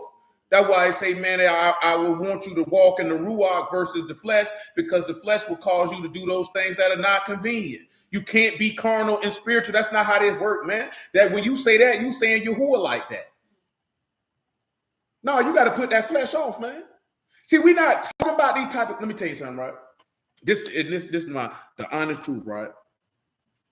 For anybody that I know in the word, even brothers I don't know in the word, I would hope if it be Yahuwah's will, that whatever you desire to do, that he would prosper. You know what I'm talking about? But let's keep it a buck. If he was to prosper everything, we didn't even finish Psalm 37. If he was to prosper everything that we wanted to do, and we still evil as hell, it's vain. So if we was able to be able to have, look at right, because I know brothers who done did it. I know brothers who did community in Atlanta. I know brothers who did one in Buffalo. You know what I'm saying? We know. I'm gonna just leave that one alone, because them niggas, that man, I mentioned that to y'all the other day when I was talking about that, and that junk pissed me off even the more after the conversation I had earlier. So I'm gonna leave them whole niggas over there where they at. You know what I'm talking about? But nevertheless, if we was able to do that, if we was able to have a Goshen everywhere where every brew was at, but the people hadn't been converted, but the people hadn't been born again, but the people hadn't received the Ruach, and you were getting money like Yahweh used to get money back in the day, and you doing all these things, it was for nothing. Because if nobody's name is written in the book of life, it was for nothing. You would have actually have done exactly what that man said in Matthew 16. What profit is it if a man gain the whole world and lose his soul? It would be for nothing. And we don't look at that, and we don't even consider that. And you know why? I used to talk with Zadok about this all the time, man. Used to have it like this back in like 2012, 2013. We used to talk about this all the time. You know what I'm saying? Like, I would be like, bro, I ain't got no problem with none of that you talking about, right? But we believe, because we had this conversation about this here, right? This is a real conversation me and my homeboy had about this here, right? He was talking about, like, look at how the Nation of Islam come through the hood. They get dudes jobs, all this other type of stuff. You know what I'm saying? Dude come through. And I was like, bro, from my perspective, I look at it as what's in John 6. You didn't come because of the miracle. You came for the bread. I say them people not really coming for what they got going on. They coming for the benefit. Because he was saying we should be able to do the same things. I'm saying, hey, I ain't got no problem with that, but we got to give him the word first. You know what I'm saying? Because we go to thinking, if I get him a job, he'll serve Yahuwah. He won't. If I feed him some food, he'll serve Yahuwah. He won't. It's not going to happen. We believe that economics and other things of benefit will cause people to serve God. Why do you even think that's so? You think that's so because you're approaching the word of Yahuwah carnally. You think by offering carnal benefits that people will desire a spiritual outcome. They have to desire the word before they get caught up with carnal benefits. Because if the person don't have a desire for the word, they don't have a desire for him. So when you don't have a desire for him, you don't have a desire to draw closer to him. Which means if you don't have a desire to draw closer to him, you're not seeking him. So if you're not seeking him, it's because you don't trust in him. And if you don't trust in him, that means you don't believe in him. And if you don't believe in him, then you don't have a hope for the recompense of his reward. And if you don't have a hope of a recompense of his reward, you don't fear him. You know what I'm talking about? That's the part we missing. I'm not saying this like it just popped in my mind. It's a real conversation that a nigga who I love and respect that we had. It wasn't no pressure because we had different points of view on the matter. He shared me with his perspective. I understand his perspective, why he see it that way. I'm sharing my perspective like, I hear you. But is that going to cause the people to serve God? I'm like, that's my question. They're going to serve themselves because they're only going to come to get their desire fulfilled. Because they don't have a desire for Yahuwah, which means they don't have a desire for life, which means they don't have a desire for righteousness, which means they don't have a desire for Kadash, which means they don't have a desire for B'nai or understanding, which means they don't have a desire for Kokma or wisdom, which means they don't have a desire for Daf or the knowledge of Elohim. This means they don't have a Amunah or a Math or a Man in their heart. You know what I mean? Because, bro, look here, man. It's a lot of dudes in the Nation of Islam, man. Them boys don't even live according to what they got going on. You just got a perspective of them people. Let me tell you something, right? And there's one thing I know. That's right. That's what Brother Nate said. They came for the fish and bread. They ain't come for no word. See, we doing what's literally in that Luke 16 parable. If one raised from the dead, then they'll believe. He said they got Moses and the prophets. At the end of the day, ain't nobody going to believe, love, trust, turn from their sins and serve Yahuwah without the word. Ain't no amount of money going to do it. Ain't no resources we can give that can change that. They got to get the word first. See, this is my thing. This is my perspective. This is what I told my homeboy. If we could get them on the word first to be servants of Yahuwah, then we go do that. See, we putting the cart before the horse. You trying to get the bread before they get the bread. Yeah. It ain't nothing to hold on to. You know why that stuff ain't nothing to hold on to? Because it doesn't matter how much money we got. It don't matter what we can do. When the tribulation comes, and I'm talking about tribulation, I ain't talking about like the great tribulation. I'm talking about tribulation in life. I'm talking about persecution in life. When the only thing you're going to be able to hold on to is Yahuwah, they ain't going to have no root in themselves. And they're going to fall off from the word. Because the only thing they had to hold on to was temporary. I say I don't even know if them boys still got it. If I knew the blog talk episode where we had this conversation, I would tell you. But I don't. You know what I'm talking about? I don't even remember the blog talk channel they had when we had it. But I remember this. We had that conversation at my cousin's townhouse. Man, this definitely was like 2012. You know what I'm saying? I've always held that perspective. People think because I hold the perspective that I'm mentioning that I'm against the other. I'm not. I'm just putting up what is of greater importance first. Then we can go get money. What that nigga say, put the weed in the bag, then get money. You know what I'm saying? We not doing that. You got the weed in your hand and you trying to get money. You done dropped it on the ground. You trying to pick it up out the grass. I can't see it. You know what I'm saying? You got to do what's most important first. Man, put it this way, right? Don't you know that if it was 10 men filled with the Ruach HaKodesh that sought to do something for the people's sake, that would be more powerful than 150 niggas who didn't have it? Because you would be more inclined to hearken to their voice than them 150 niggas who just trying to do something.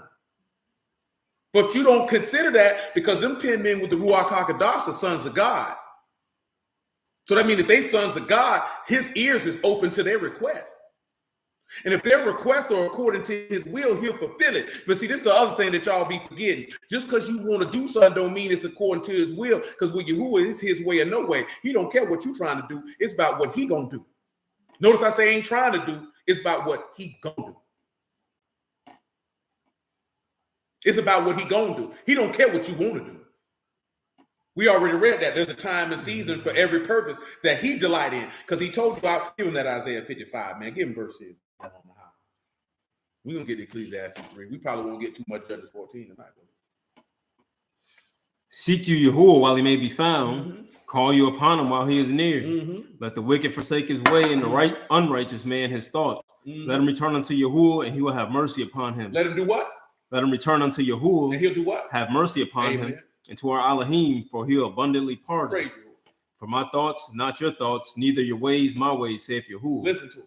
For Shamahim is higher than the Arat, so are my ways higher than your ways. Praise God. And my thoughts than your thoughts. That's right. For as the rain come down and the snow from Shamahim and return not there, but water the earth and make it bring forth and bud, that it may give seed to the sower. Give seed. We talked about that, to give seed to the sower. And bread to the eater. Now ask yourself this question, right? If the rain is bringing forth on the ground to bud, why would the ground bud seed? It wouldn't bud fruit. But he said to give seed to the sower. Or what he said, right? They say the children are the field. I forgot how to get it for me, man. Matthew 13:37. I done said it wrong. That means we got to read.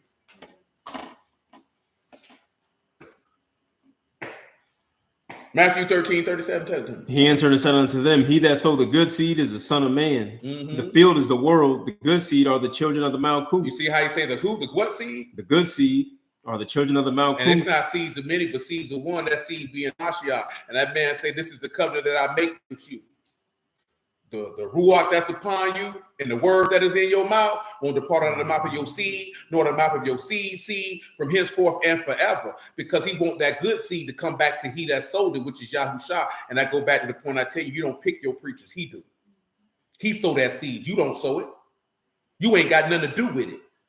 That's why it don't matter how much words you preach. If that person ain't a seed that he sowed, that word falling on deaf ears. It don't matter.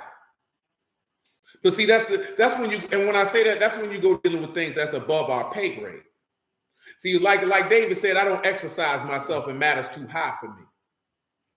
See, a lot of times you trying to put yourself on par and on Steve with Yahuwah, man, mind your business. Some things ain't for you to understand, and some things ain't for you to know, and some things ain't for you to perform. Sometimes you got to understand hierarchy, structure, and order, man. Stop worrying about things that don't pertain to you. Just do your job. It ain't my job to worry about who was who and what it was. I just drop the word and go. If that seed is meant for, if that person a good seed, then that seed gonna fall in their heart and they gonna bring forth fruit with patience. If they are the seed to the wayside or the seed amongst the thorns, then amen, or the seed amongst the stones, and that's just what it's gonna be. That ain't got nothing to do with me. I ain't simple and silly enough. You know what I'm talking about? I ain't no simple Simon type nigga be like, they're Israelites, so they're gonna receive the word. No, they're not. All them Israelites that hated you who in the wilderness, you got to be a simple Simon nigga to believe that. Everybody don't love this man, and everybody don't trust this man. And you can tell that by how the word is being bastardized right now in the day and time that we live in, man. And you have the utter nerve and unmitigated gall and audacity, not audacity, nigacity, to speak against these Christian people when you doing the same thing. You doing the same thing. You doing just what they doing.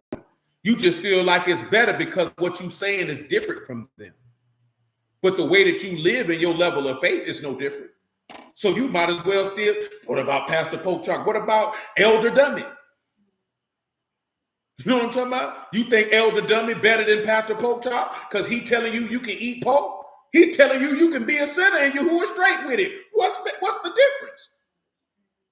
Keep your commandments with all your, with the best of your ability. Nowhere in this book did this man say do it to the best of your ability. Not one time. I bet when your mom and daddy told you to do something, they didn't say, son, take the chicken out and put it in the refrigerator. I mean, in the sink to the best of your ability. He said, no, make sure that food throwing out when I get home. I bet he didn't tell you, son, don't have nobody in my house while I ain't here to the best of your ability. Don't let nobody in my house, boy. You know what I'm talking about? When he told you don't take your black funky behind outside, he didn't say make sure you stay inside to the best of your ability. That man said, obey my voice. You who ain't no different. That's how I know you ain't. That's how I know you had to be raised by your mama. Because ain't no way in the world no grown man looked you in the face and told you to do something that he told you to do to the best of your ability. You do the best of your ability when you're performing a task. You know what I'm talking about? Not when I'm giving you instructions on what you ought to do and what you ought not to do. That's nigga talk. That's leaving me out for when I don't fulfill what it is that I'm supposed to do. So you mean to tell me you need to let me not lie to the best of my ability? The best of your ability is not to lie. Let me not commit adultery to the best of my ability. You mean to tell me it's a struggle for you not to sleep with a woman that's married to another man? What are we talking about here, man? Not killed to the best of my ability. Let me not murder a nigga to the best of my ability. We're going to leave that alone because most people ain't going to kill nobody. Man, we used to have these conversations all the time, man, even before being in the world. It's real easy to talk about killing somebody until you got to watch somebody's soul leave their body. You know what I'm talking about? And everybody ain't built for that. Shoot, I'm going to tell you something. Some niggas be on drugs. Real killers, sober. You know what I'm saying?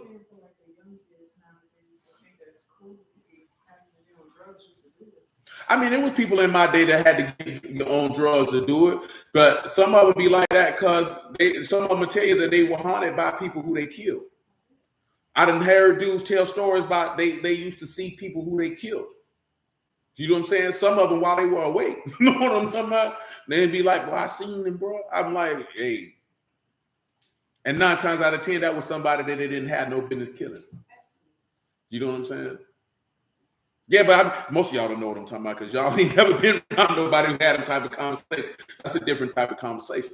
You know what I'm saying? I done told you that before. I remember one time me and Fat Boy was on Pearl, and it was a dude he knew, and dude went to talking. He was like, yeah, boy, I get an erection on gunplay. I said, man, get me around this nigga, bro.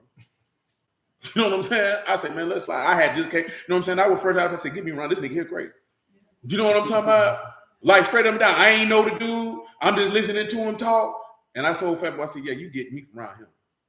You know what I'm saying? Because for a man to say that he became sexually aroused at the thought of a shootout, I don't want to be around him. Somebody might pull up and shoot at this nigga at any time. Get me from around him. Yeah, get me from around him. You know what I'm saying? Because look here, I ain't no killer. So I ain't never ran with no killers, but I done been around them and I done had conversations with some of them, boy. And some of them told stories about how they were haunted by men that they killed. They see him in their dreams. They see him when they woke.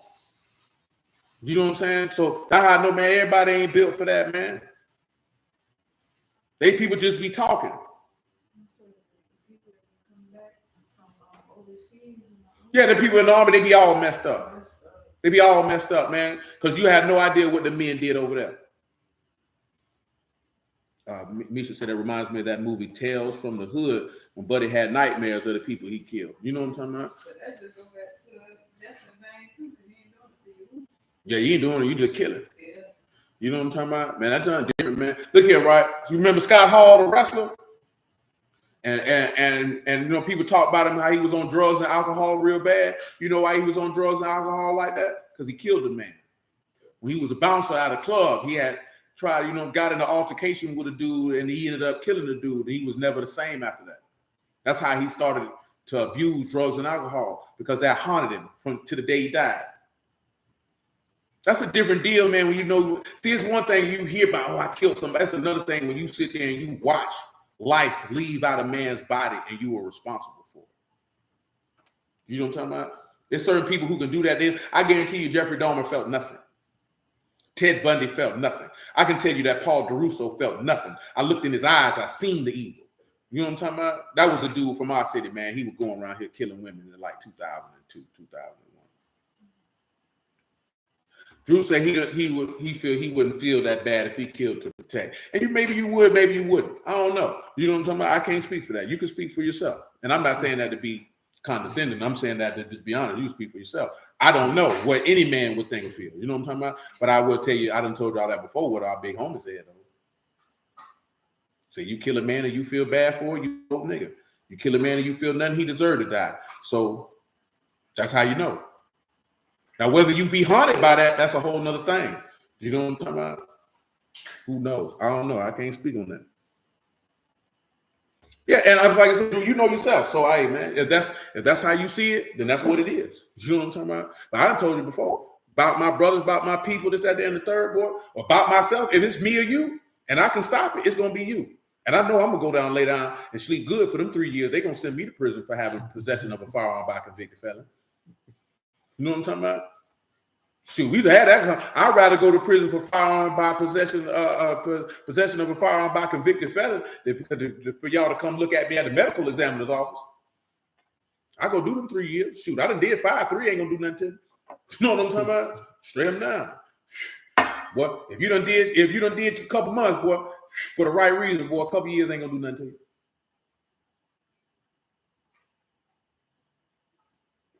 I wouldn't recommend it. You know what I'm saying? But some situations and circumstances, hey, and what it is, gotta do what you gotta do. You know what I'm talking about? Everybody ain't built for that.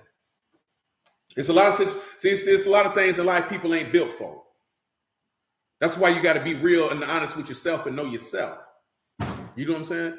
Like, man, my man said like this other day, right? If you know you ain't got to pretend to be no killer to be cool. Know yourself. If that's not who you are, that's not who you are. And don't try to be in circles with people who are. If you're not a robber, then don't try to hang out with robbers if you know that's not who you are. And I'm using extreme circumstances. You understand what I'm telling you? But if you know that you're a certain type of person, then you don't need to try to be running with people who are the opposite of who you are to try to fit in. Be who you are. And be content and confident in who you are. And the people who fool with you for who you are, they gonna fool with you. I've been told you that. That's why I found Bernie Mac line and House Party so funny, because my granddaddy told me that. And I can remember it as I'm talking about it. I don't remember who car we was in, but I'm sitting in the back seat and he told me that. He said, boy, if they don't like you, screw them. You know what I'm talking about? Don't be worried about if somebody like you, screw them. Don't worry about that. Now, Bernie Mac said it more funny. That nigga say, screw him up the block. You know what I'm talking about? He was going hard with it. But it was funny to me when I seen that movie, because I promised you, boy, you was my witness, boy. My granddaddy told me exactly that in the driveway of his house on Martin Luther King Drive. Boy, I had to be all a bit 6, 7 years old. You know what I'm talking about? And he let me know right then, don't worry about if nobody like you. Be yourself. If they fool with you, they gonna fool with you. You don't try to make yourself be something else to fit in with people. You know what I'm talking about? That's weakness. That's not strength. The strength is you have the confidence to be you. That's what made Yashar'al different than the scribes. His confidence was Yahuwah to be godly in front of them people. He didn't feel the need to try to fit in with them.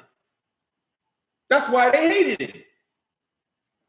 He say play fighting in high school, putting a friend in a chokehold and watching him go limp definitely wasn't a pleasant experience. Hey, what kind of dog gonna fight y'all doing? That nigga trying to kill this nigga. Hey, play fight. That nigga put that nigga in the cold cut. That nigga said, oh, this getting a little too serious. You know what I'm talking about? I mean, that nigga a strong young nigga, man. Watch out, don't let that nigga put you in no chokehold, boy. You might not live to tell about it. That nigga, that's strong. You know what I'm saying? But yeah, man, come on, where you at? You want me to go back to Isaiah 55? Don't the Matthew No, 13? you ain't read what I wanted out of Isaiah 55 yet. Come on. I'm saying you want me to keep reading Matthew 13 or go back to Isaiah 55? Back to Isaiah 55. That's all I need because I said it wrong. If I say it wrong, we got to read it.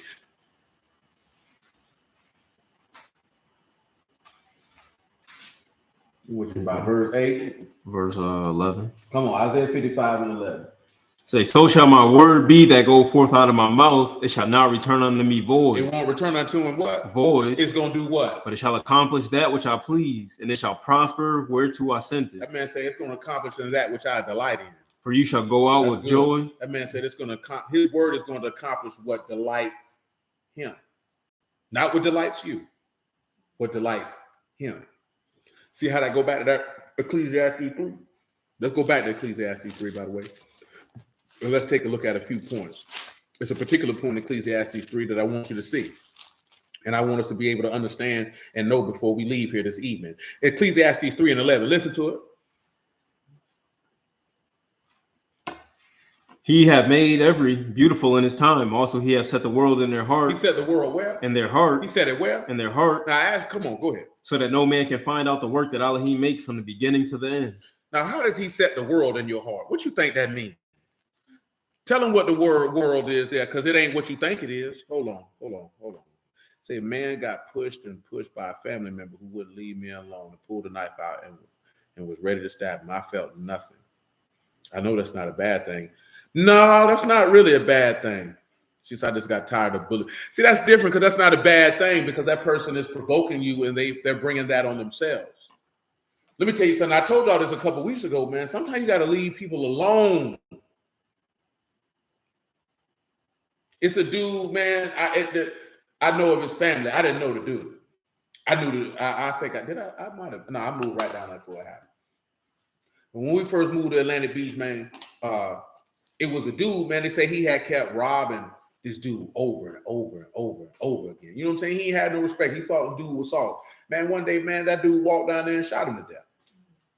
You know what I'm saying? And, you know, everybody down there was mad because the man who he killed was a lot of them people's relatives, and he was a real deal, you know what I'm saying, love figure in their neighborhood. You know what I'm talking about? But I mean, when the man told me that was his cousin, I'm like, bro, that's tough. But I'm like, at the end of the day, it's only so much a man can take. See, sometimes, man, you'll look at somebody and you think, oh, they soft, they ain't gonna do nothing. They soft, they ain't gonna do nothing. And some dudes don't do something, and then some dudes snap. Now, they allege that's what happened in Columbine. I don't know how true that is, that the boys was getting bullied like that. You know what I'm talking about? I remember that's the song that Pearl Jam made called Jeremy, based off that type of situation. The song was about a boy who was constantly getting bullied, and he came back to the school and shot it up. You know what I'm talking about? And that's something that people don't be recognized, man. You around here messing with people, man. It's only so much people can take before they cross that line. That's why I tell you to leave people alone. Because if you're not willing to go to that point, then what you messing with people for? You know what I'm saying? Leave people alone. Common sense, that's how I know a lot of people, there's people saying people do that with people with the word. Stop bullying them people with that, man. That man said if they don't receive your testimony, that's how I know God ain't hired you. Because if God hired you, you would have known that. That's the first thing he told his apostles before he sent them out. He said, man, let your peace go and get it for him, man. Matthew 10 and 1, man. That's how I know a lot of these people, because if God hired you, you would know to leave people alone. Matthew 10 and 1. Listen. It said, when he had called unto him his 12 disciples, he gave them power against unclean spirits to cast them out, to heal all manner of sickness and all manner of disease. Mm-hmm. Now, the name of the 12 apostles are these: the first Simon, who was called Peter. No, we don't have to get straight to the point. Hold on. Yeah, get on down to verse 7. You got to get straight to the point. And as you go, preach, saying, the Malkuth Shamahim is at hand. Heal the sick, cleanse the lepers, raise the dead, cast out devils. Freely you have received, freely give. Mm-hmm. Provide neither gold nor silver, nor brass in your person, You ain't got to take no money with you. nor scrip for journey, neither 2 coats, neither shoes, nor yet staves, for the workman is worthy of his meat. And to whatsoever city or town you shall enter, inquire who in it is worthy. He said it. Notice he said, inquire in it who's what? Worthy. He said, make sure you ask around, boy, who a worthy man of God here? Listen what he said. And there abide. He said, dwell with the righteous people. Just don't be running up in somebody's house because they are brew. That man said, inquire who is worthy there. Come on, man. And when you come into a house, salute it. He said, when you come into the house, do what? Salute it. Go ahead. And if the house be worthy, let your shalom come upon it. He said, if the house be worthy, let your peace be on that house, man. What he said after that? But if it be not worthy, let your peace return unto you. He said, if they don't be worthy, man, slide. And whosoever shall not receive you, nor hear your words, when you depart out of that house or city, shake off the dust of your feet. He said, man, if they won't receive your words, man, slide. And dust your feet off on them. I'm done with that. I'm gone. He ain't say keep telling them and telling them and telling them. Oh, these people won't wake up from out they sleep. You the one sleep, nigga. Leave them people alone. Leave them people alone. You know where we done got to the point, man, and this was real. I seen that when I first got out of prison and started talking. Well, not first, I had been out of prison about a year. By the time I started seeing people on the internet with the word, we think telling people the truth is talking about the Illuminati. We think the truth is talking about the food and the chemtrail. That's not the truth of Yahuwah. That's not the truth of Yahuwah. What does let the dead bury the dead mean? That means if somebody done died, if you in your sins, you dead. So let sinners bury sinners and go on about your business. He talking about that Luke 9, y'all. Go on get it for him, man. Luke 9 is 6. Translates to those who are spiritually dead. Mm-hmm. What word you say? What you say? I said it translates to spiritually dead. What you talking about? Let the dead bury the dead. No, that's what Jedediah told me. I think that's what translates to. Yeah, come on, go ahead and read it. Luke 9. Civic said translated to those who are spiritually dead. Luke 9 and 6. And they departed and went through the towns preaching the gospel and healing everywhere. Now Herod the Tetrarch heard all that was done by him and was perplexed, because that it was said of some that John was risen from the dead, and of some that Elijah had appeared, and of others that one of the old prophets was risen again. And Herod said, John I have beheaded, but who is this of whom I hear such things? And he desired to see him.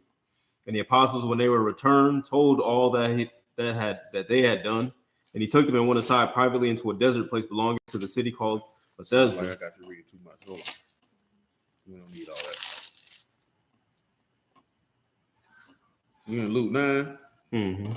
Give me verse 57. I don't know where you get some done from Herod. I don't even see that or none of that. What you looking at? I thought you said 9 and 7. No. 9 and I said 9 and 60, but 9 and 57, fine. And it came to pass that as they went the way, a certain said unto him, Lord, I will follow you wheresoever you go. And Yahushua said unto him, foxes have holes and birds of the air nests, but the Son of Man have not where to lay a head. And he said unto another, follow me. But he said what? Master, suffer me first to go bury my father. And what Yahushua said to him? Let the dead bury their dead. But go you and preach the Malkuf of Elohim. Man, you got to let sinners be with sinners, man. If you're spiritually dead, you just the same as somebody who physically dead. Ain't no difference. If you ain't got the Ruach HaKodesh in you, you ain't got life in you, you ain't no different than somebody at the cemetery. You know what I'm talking about? Because you in your sins and they dead in theirs. That don't bother us, though. You know why that don't bother us? Because you think it's our history. It's our heritage. It's our culture. Boy, it's your soul, boy. You missing the point. You so caught up on the carnal and on the natural that you going to miss the boat. You're going to miss the boat. You're going to miss the boat. You know what I'm talking about? Because you don't realize what this is about.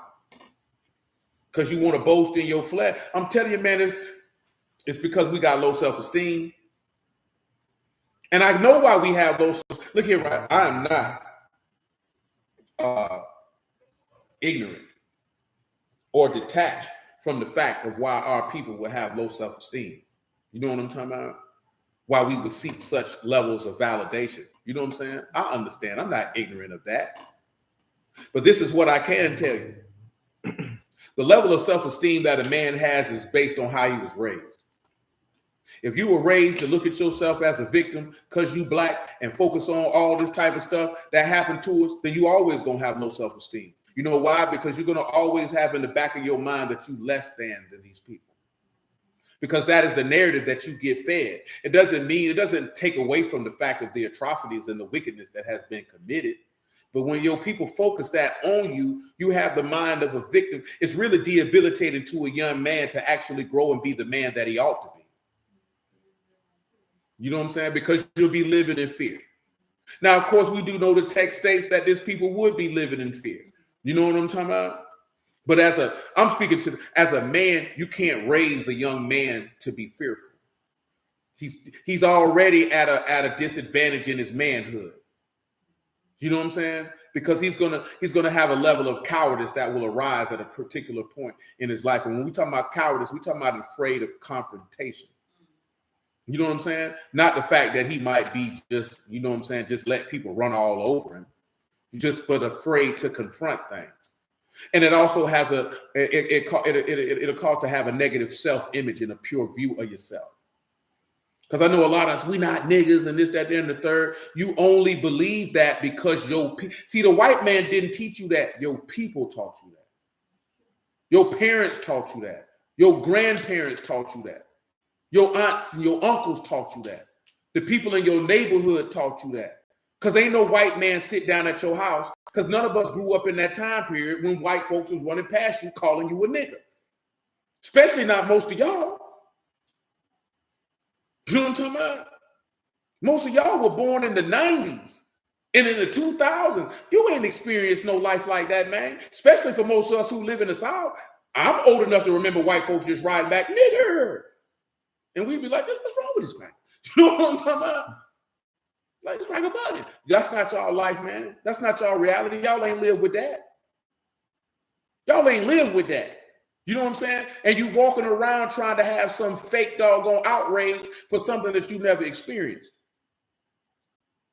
It's not that you really down for the cause and down with the struggle. You just want to be mad for the sake of being mad, to cover up the fact of your own insecurities and lack thereof in your inward parts. So when you come across this word and you find out who you is, you use that as a crutch and a substitute for that which your father didn't cultivate in you when you were a child because your parents failed you. See, if you raise your son to have high self-esteem, see, look here, right? My people didn't tell us like, oh, nothing didn't happen to us as a people, but we weren't raised to be victims. We weren't raised to have a victim mentality. So therefore, I never looked at myself as saying that I'm less than this person over here. So I didn't have low self-esteem. You know what I'm talking about? I remember homegirl say, like this here, right? She light skin. I remember we was in school, man. She was like, you know, people see me and they be like, you're so beautiful. Are you mixed? And I was like, that's just weird to me. That I was like, why would somebody ask you that? But that's because my people didn't raise me to think, oh, because somebody had a particular skin tone or they looked a certain type of way that they had to have white in them. But do you know how many black folks raised like that? You know what I'm talking about? This is how you raise. This is where the negative self-view come from. At a point in time, you got to stop blaming Mr. Charlie and you got to start blaming your parents. You got to start blaming your grandparents. I don't care where the information came from. They didn't have to perpetuate it. They didn't have to accept it and receive it. They definitely didn't have to pass it to you. And you know how I know that? Because my grandparents grew up in a time period where they really lived with that.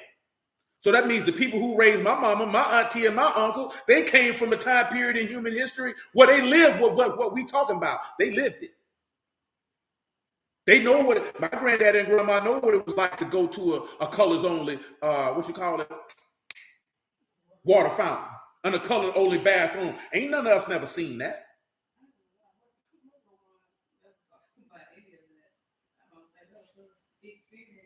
And if it wasn't detrimental because I promise you, I've never heard anything. I would always agree with her because I was talking to my grandfather and he was saying he had came from New York down here. I think he said it was like in the 50s or 60s. He like hit on a white woman and I guess that he got in trouble for it, but it wasn't like how it's portrayed. Right. Yeah. They just told him like not to do it. And he was like, yeah, what they showed you in the movies and everything, it wasn't like that. No, I've heard people say that the slave narrative, the Jim Crow narrative wasn't like how it's given to us. But I told you that before. Those narratives are fed to cause division amongst the people to keep you at odds.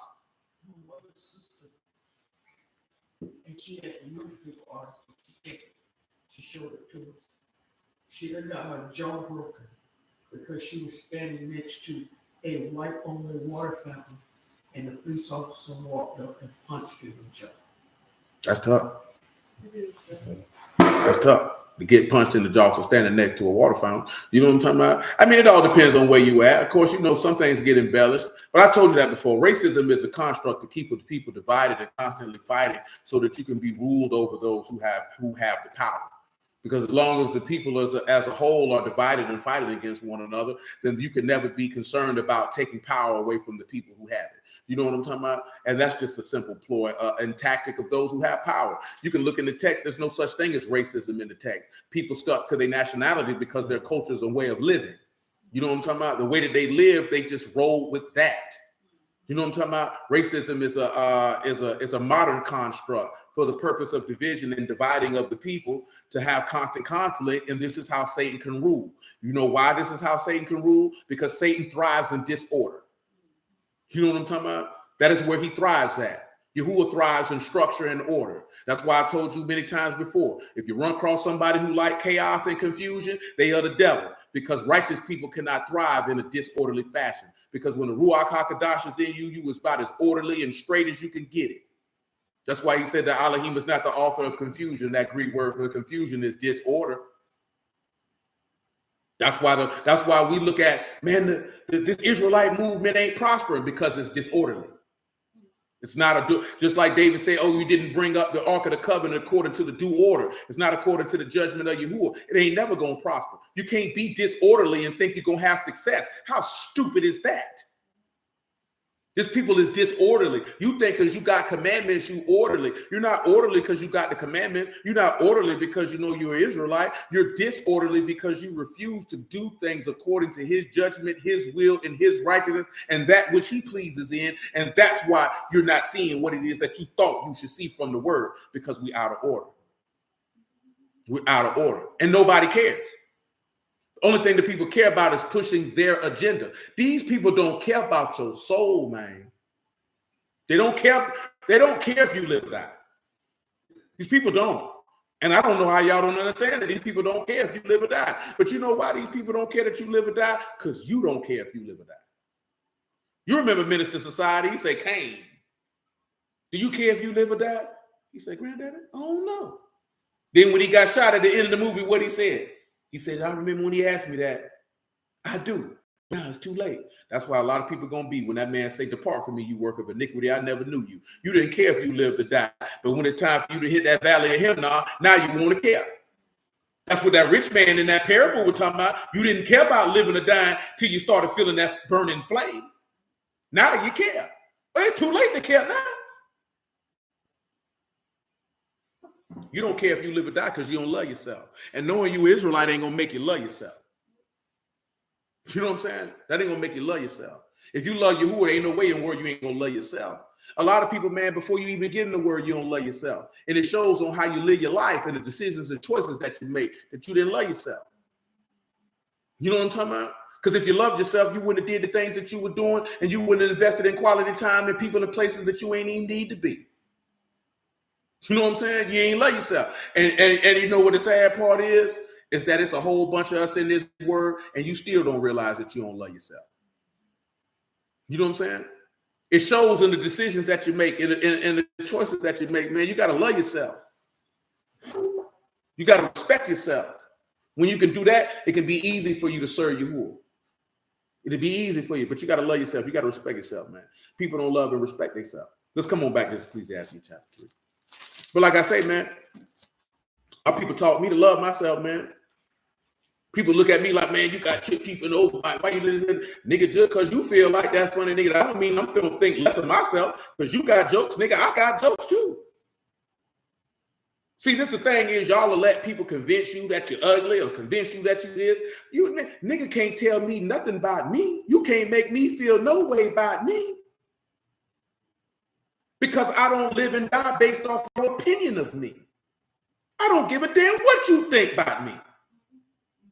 I don't give a damn what you say about me. My self-view is not built off the words of others. This is something you got to teach a child from the jump street. You know what I'm saying? Because when you teach them that, and I'm not talking about this old negative view, this old pride view of I'm so beautiful and all, not all that goofy stuff that you're so pretty. That's not teaching a child to have a positive view of themselves. That's teaching them to be vain and proud. You know what I'm talking about? Having a positive view of themselves is causing them to be comfortable within themselves and not allowing others to influence them or how they see themselves. You know what I'm talking about? You can't convince me to see me any different than how. I don't care what you think about me because I ain't got to live with you. I got to live. Because if I think negatively about me, then it's going to show in how I live my life. You know what I'm talking about? See, these are things, man. Look at, you got to hit them with the word, and you got to hit them with real life. That's why we behind the 8 ball, man. We got a lot of young men in the word, and they ain't men. We got a lot of women in the word, but you ain't a lady. We always talk about brotherhood and sisterhood. You don't need no brotherhood and sisterhood. You need somebody to teach you how to be a man, teach you how to be a woman. That's why that title say what it say. Let them older women teach them younger women how to be wives, how to be mothers to their children. Let them older men sit down and give them young men some game, man, to teach them how to be a man. That's why that's in there.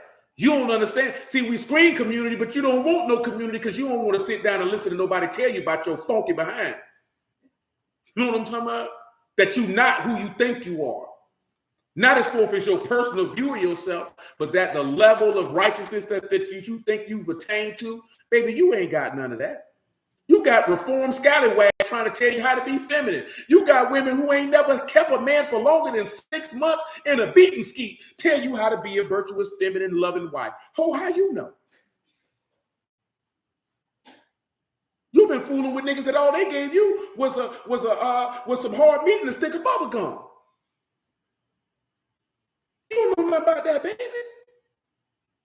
How you gonna tell somebody you just stopped drinking and smoking and cussing? You can't talk to nobody about being feminine, baby. You ain't got 5 years of femininity under your belt. How you gonna be talking about manhood and you've been a beta male sent mangina till you were 35? Ain't nobody finna listen to you. Nigga, you just learned this.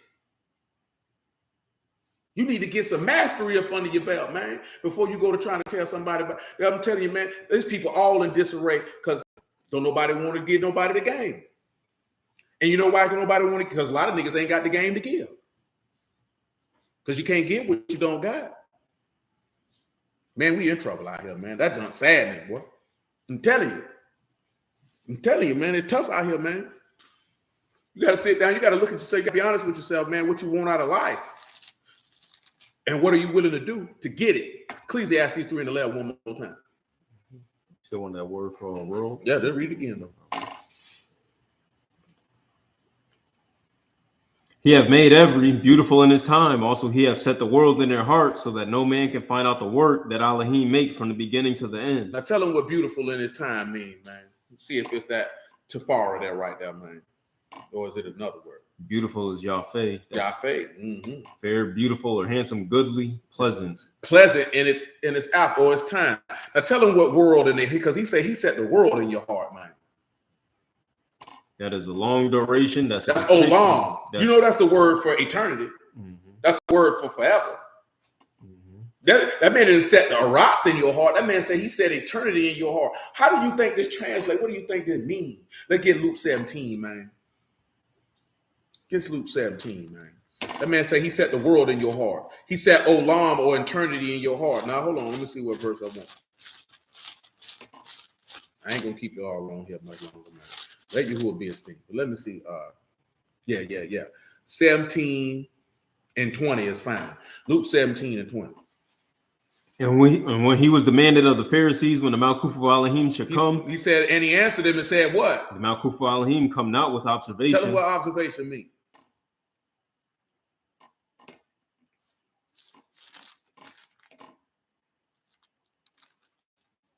It's pt3. That's observation. So you can't observe it. He said you can't observe it. Can't see it. Listen what he said. Neither shall they say, lo here or lo there. For behold, the Malkuth of Elohim is within you. Now, the Malkuth of Elohim, what is Malkuth? That's dominion. That's his rulership. He said that's in you. So he said he set the olam in your heart. or eternity. We know that Yahuwah is eternity. He said that's what he said in your lob, in your mind, man, in your inward part. Now come back to Ecclesiastes 3 and 11. That's right, Sister Kelly. And let's look at the back end of what he said. He said that he was said that so no man could find out the work that Elohim make from the beginning to the end. That man said, he said eternity in your heart so that you wouldn't be able to figure out what he got going on. Tell him what find is right there, man.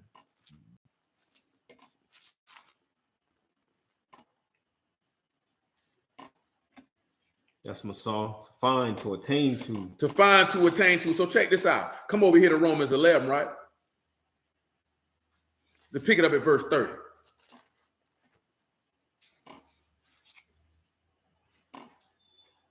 For as you in times past have not believed Elohim, yet have now obtained mercy through their unbelief. Even so have these also now not believed, that through your mercy they also may obtain mercy. For Elohim have concluded them all in unbelief, that he might have mercy upon all. See, this is what people don't be realizing. Israel didn't believe, the nations didn't believe, therefore he can save who he wants, because you're all in the same boat. Go ahead. Oh, the depth of the riches, both of the wisdom and knowledge of Elohim. How unsearchable his judgments and his ways. Past finding out. Didn't we read a couple weeks ago in Job, don't nobody teach like you? See, that's what people don't understand. You so carnal that you think, didn't this man say my thoughts are not your thoughts and my ways are not your ways? You don't even know how this man moved. You don't even realize that he used your unbelief to say these people over here and use their unbelief to turn around and have mercy on you so he ain't have to kill everybody. Because you think you so special because you come through a seed of three men who are way more righteous than any of us could ever even imagine to be.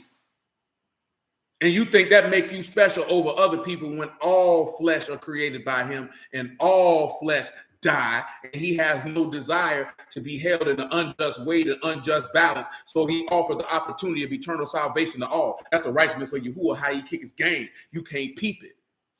That's why he say, I set the world in your heart so you wouldn't be able to figure out the game I'm kicking till I show it to you. Come on, man. Verse 34. Say, for who have known the mind of the Lord, and who have been his counselor, or who at first given to him, and it shall be recompensed unto him again. Whoever gave him something that he ought to pay you back. For of him and through him and to him all things, to whom esteemed forever. Come on, man. You better tell him. Man ain't playing no games with us, man. We out here playing games. Now, I mentioned verse 15, right? Because we ain't gonna have enough time to really do every I want to be able to go through each one of these time the week, time the morning, and all this here. We might do one before we get out of here. Yeah, I know exactly which one I'm gonna do. So with that verse 15, we've talked about this Ecclesiastes 3 and 15 before. That which been is now, and that which is to be have already been, and Elohim require that which is past. So when you look at that which have been, of course, you have a higher, that which is to become, to come to pass, to exist, to arise, to be in existence.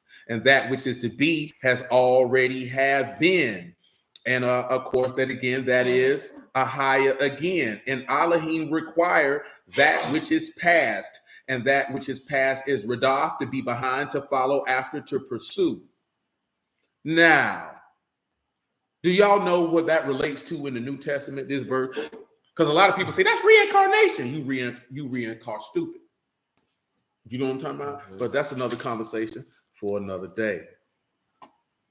Oh, that's my bad. I don't think we did 3 and 15. What I was thinking about was verse 11 in Ecclesiastes 1, verse 10, which is there a thing whereof it may be said, see this, it hath been already of old time, which was before us, no remembrance of former, neither shall there be remembrance of that are to come with that shall come after. And I think that's relevant based off of what we discussed the other Wednesday night. And I'll go ahead and run that down for you while you're thinking on Ecclesiastes 3 and 15. John 1. Oh, no, it's John 1. When you look at remembrance, of course, it's Zikaron Rashon. Or Zikaron, excuse me, a reminder, a memorial remembrance. He said there is no remembrance of that which has passed of the former, or that which is first. There shall be remembrance of that are to come with that which shall come after. So you will remember or have a reminder of that which will come and become into exist later in a subsequent and latter time. What do you think? Well, the other night, he said, I make a new heaven and new earth. The old heaven and old earth have passed away, and they will not come to remembrance, for I make all things new. Because what he's telling you in Ecclesiastes 1, you're not going to have remembrance of former things. You're not going to remember anything that happened in this heaven and this earth. It will not come to mind. Neither shall there be remembrance of that to come with that which shall come after. So Yahushua coming will not be remembered, which will come after his coming, which is the new heaven and new earth. You will not speak on that, remember, because he said, I will give to you my new name. See, that's a different type of deal. So when you come back over here to Ecclesiastes 3 and 15, that which has been is now, and that which is to be have already been, and Elohim requires that which is past. Do y'all know what that's pointing to in Revelation chapter 1? Let's take a look at it. I got it. Let's take a look at what it is. I said Revelation 1, and I'm micing you, and I just want to show you the difference of something. Revelation chapter 1.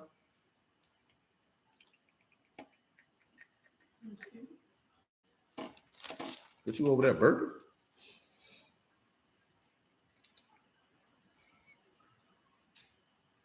Dang, I'm missing my verse, man. I'm going to pick you up verse 10, right? He said, I was in the Ruach on the Master's day and heard behind me a great voice as of a trumpet. Oh, there it is. My bad. Back me up. Behold, he comes with clouds, and every eye shall see him. They which pierced him, and all kindreds of the earth shall wail because of him. Even so, amen. I am the Aleph and the Tav, the beginning and the ending, saith the Lord, which is, which was, and which is to come, the Almighty. Now, read Ecclesiastes 3 and 15 one more time.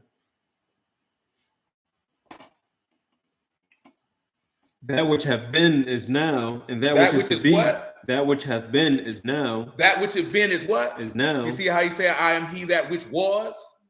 Go ahead.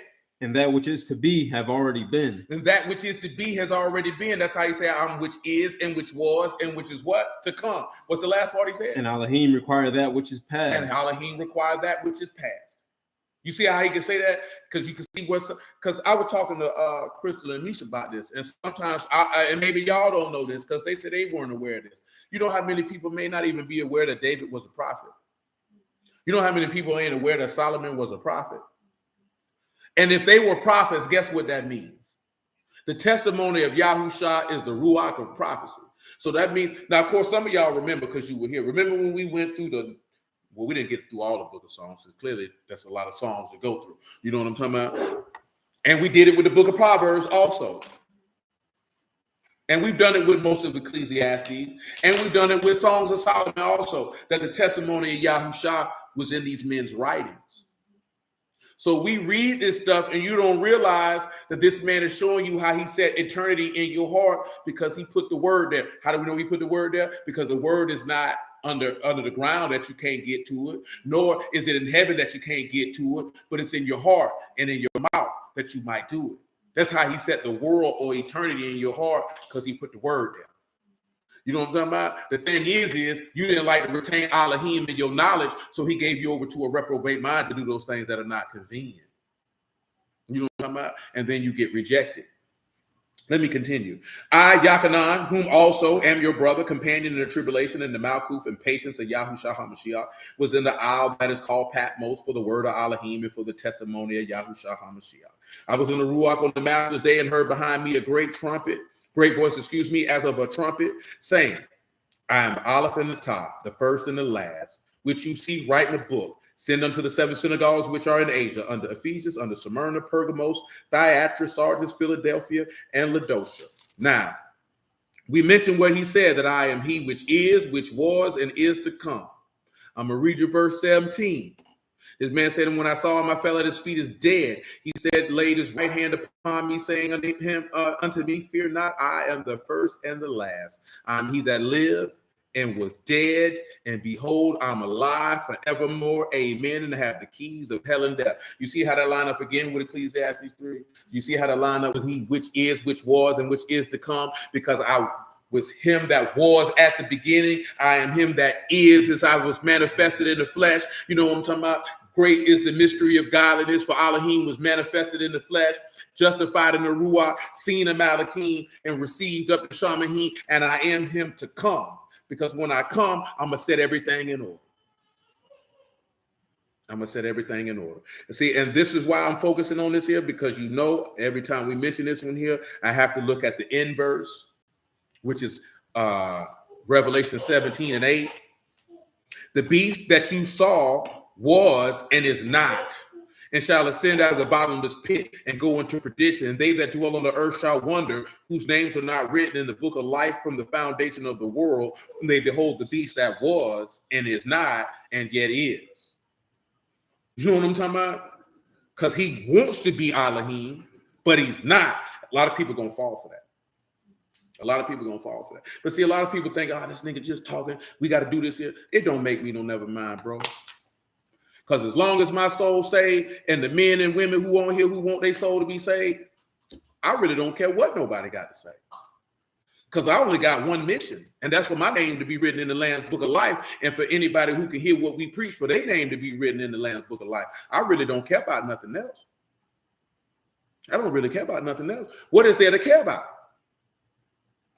In relation to that is what I'm saying. I know there's many things you can care about. You know what I'm talking about? And that's not to say that you can't care about nothing else. I'm talking about in comparison to that. If your name written in the Lamb's Book of Life, your name written in heaven, what's better than that? But I don't think a lot of people want their name written in heaven. You want it written in the earth. You know what I'm talking about? And that's a personal problem for you. I ain't got nothing to do with that. Let's come back over to Ecclesiastes. Let's get one time as forth as time to be able to show the people what they ought to do, because that's why we even mentioned Ecclesiastes 3 earlier. Do we want two? Nah, I don't want that either. I don't want that either. You know what? Where is it at? I think I looked right over. Let's look at verse 3. Go ahead. It's a time to kill and a time to heal. A time to what? A time to kill and a time to heal. And a time to break down. And a time to build up. Let's go back to Judges 14 and 14. 11. But we still got to talk about strength coming out of sweetness. We talked about it a little bit. I'd like to go deal with it a little bit more than what we did, though. And it came to pass when they saw him that they brought 30 companions to be with him. And Samson said unto them, I will now put forth a riddle unto you. I'm going to put a parable to you. If you can certainly declare it me within 7 days of the feast and find out, then I will give you 30 sheets and 30 changeable and Solomon, garments. If Samson is extending a parable to these people, what that makes Samson?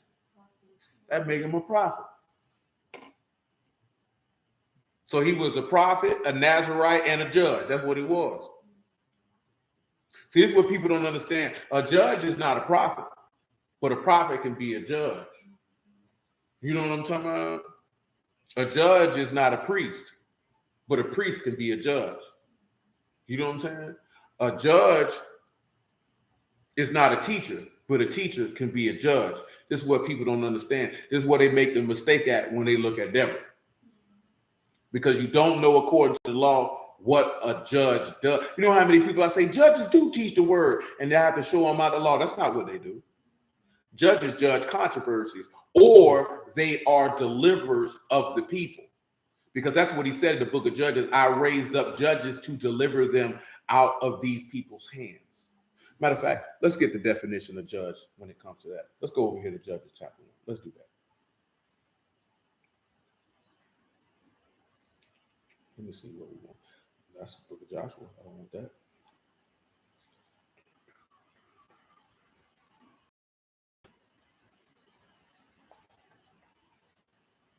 Because there were several judges that were raised up that you don't really hear discussed too deeply in the book of Judges.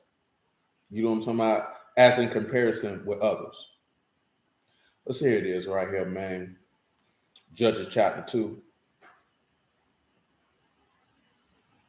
Let me see what we want with it. You could give him verse 11. Judges 2 and 11. Saying the sons of Yashar'al did evil in the sight of Yahuwah and served Balaam, and they forsook Yahuwah Elohim of their fathers, which brought them out of the land of Egypt, followed after other gods of the people that are round about them, and bowed themselves unto them, and provoked Yahuwah to anger. And they forsook Yahuwah and served Baal and Ashtaroth, And the anger of Yahuwah was hot against Yashar'al, and he delivered them into the hands of spoilers that spoiled them, and he sold them into the hands of their enemies round about, so that they could not any longer stand before their enemies. Wheresoever They went out, the hand of Yahuwah was against them for evil, as Yahuwah has said, and as Yahuwah has sworn unto them, and they were greatly distressed. nevertheless, Yahuwah raised up judges, which delivered them out of the hand of those that spoiled them. yet. They would not hearken unto their judges, but they went a whoring after other gods. Now let's stop. Now let's look at judges here. He said he raised them up judges who delivered them.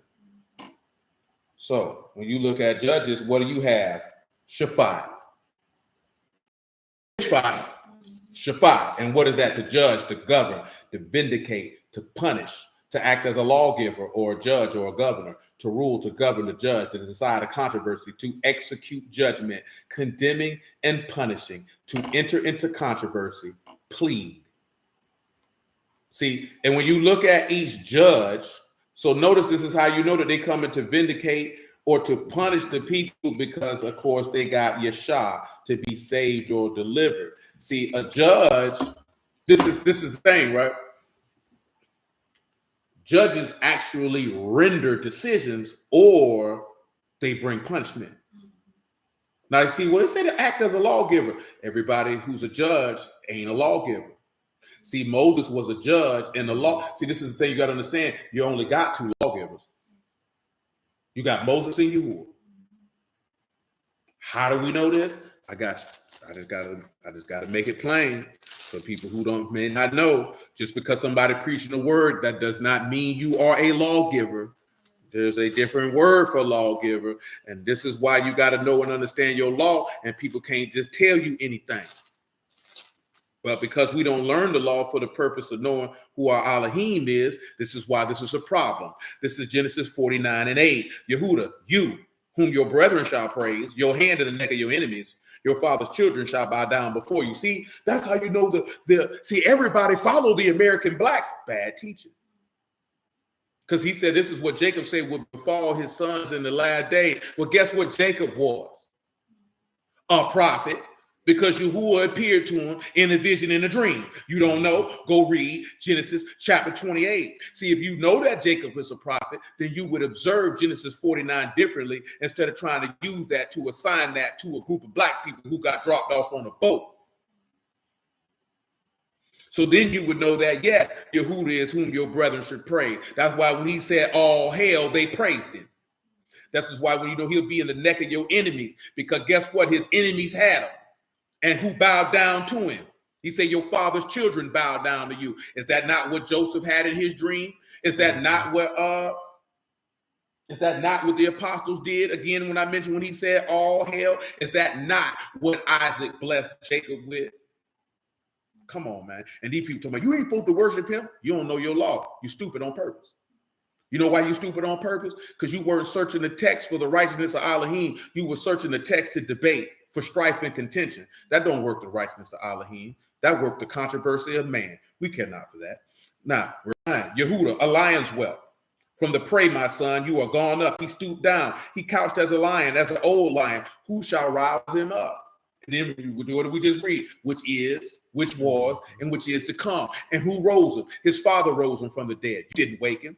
See, who gonna rouse us up? See, he's woken us up to tell us our nationality in the last day. You can't even feel, you don't even peep you being played. That don't even make sense. The scepter shall not depart from Yehuda, nor a lawgiver from between his feet, until Shiloh come, and unto him the gathering of the people. Tell them what lawgiver is right now.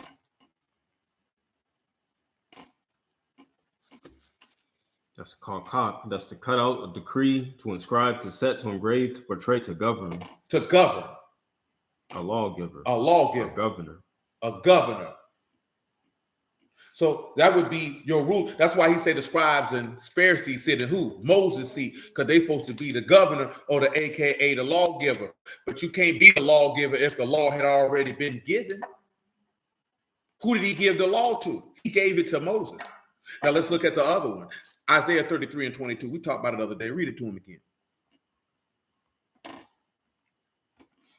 For Yahuwah, our judge. He's our what? Our judge. And what else is? Yahuwah, our lawgiver. He are who? our lawgiver. Who's our lawgiver? Yahuwah. Go ahead. Yahuwah, our king, he will save us. The tacklings are loose; they cannot well. That's good. Now let me ask y'all this question right here, right? And if you didn't have an understanding of this here, you'll be able to catch it.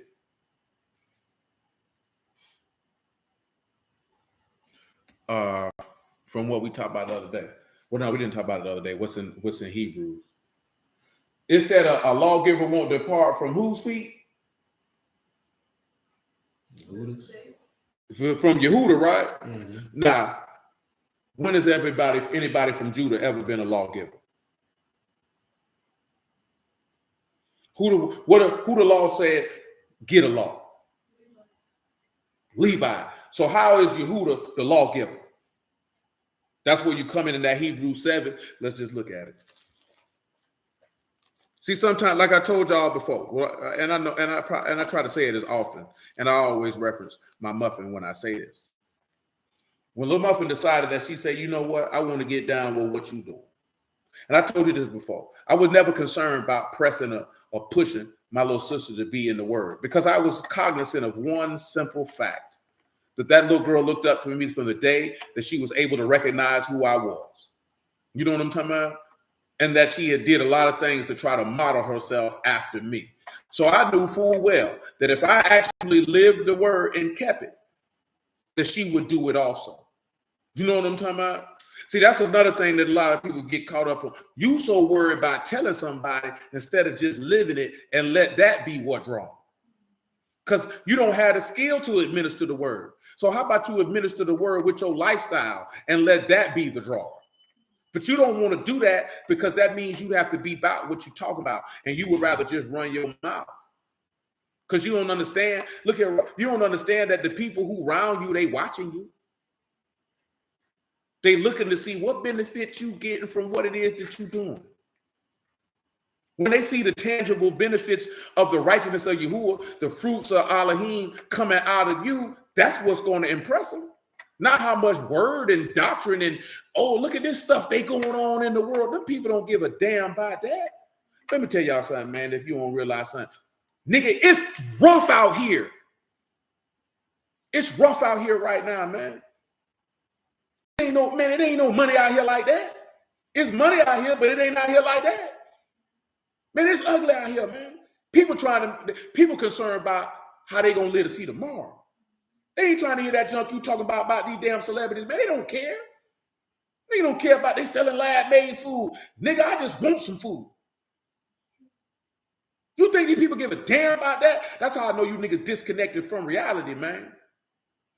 You on the internet too damn much, nigga. Go outside and see what's really going on out here, man. People struggling out here, man, and not just financially. Man, nobody don't give a damn about this stuff you arguing with other goofy niggas on the internet about. Sharing stuff for other niggas who got confirmation bias, man. That's why you ain't reaching nobody. You running that, these people talking about all this. These people don't care nothing about that, man. Niggas worrying about how they gonna pay their rent. You talking about some damn Cardi B. Nobody will care about that hoe. The music destroying our kids. The music been destroying the churn, nigga. You ain't know the music in the 60s? You thought that was pure? The music's always been degenerate. What are you talking about? It's not nothing new. Let me tell you something. If you got churn in your house, man, or you a grown man or woman, and you influenced by a rapper, you a waste of a human being. If you a big grown rusty nigga and you around here trying to model yourself after an entertainer based off of music, you are a child in the brain and living in a fantasy world. You got bigger problems. And man, look, I ain't gonna lie to you. I wouldn't give a damn if you was teen. Man, if you listen to music, man, and you want to live a life based off what you heard in a song, you are in a bad way. Let me tell you something, man.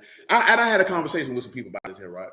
Go ahead, tell them. Nigga, I was in the street. I was never influenced to sell crack because I heard a record. You know what I'm talking about? Never. And I want to say about 95% of the niggas I was around who was in the street, music had nothing to do with it. You know what had to do with it? Poverty.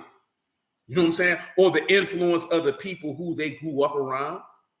or the influence of their own family members. You know how many dudes started selling dope because their uncle sold dope, or their cousin sold dope, or their brother sold dope? That's where the influence came from, not from the record.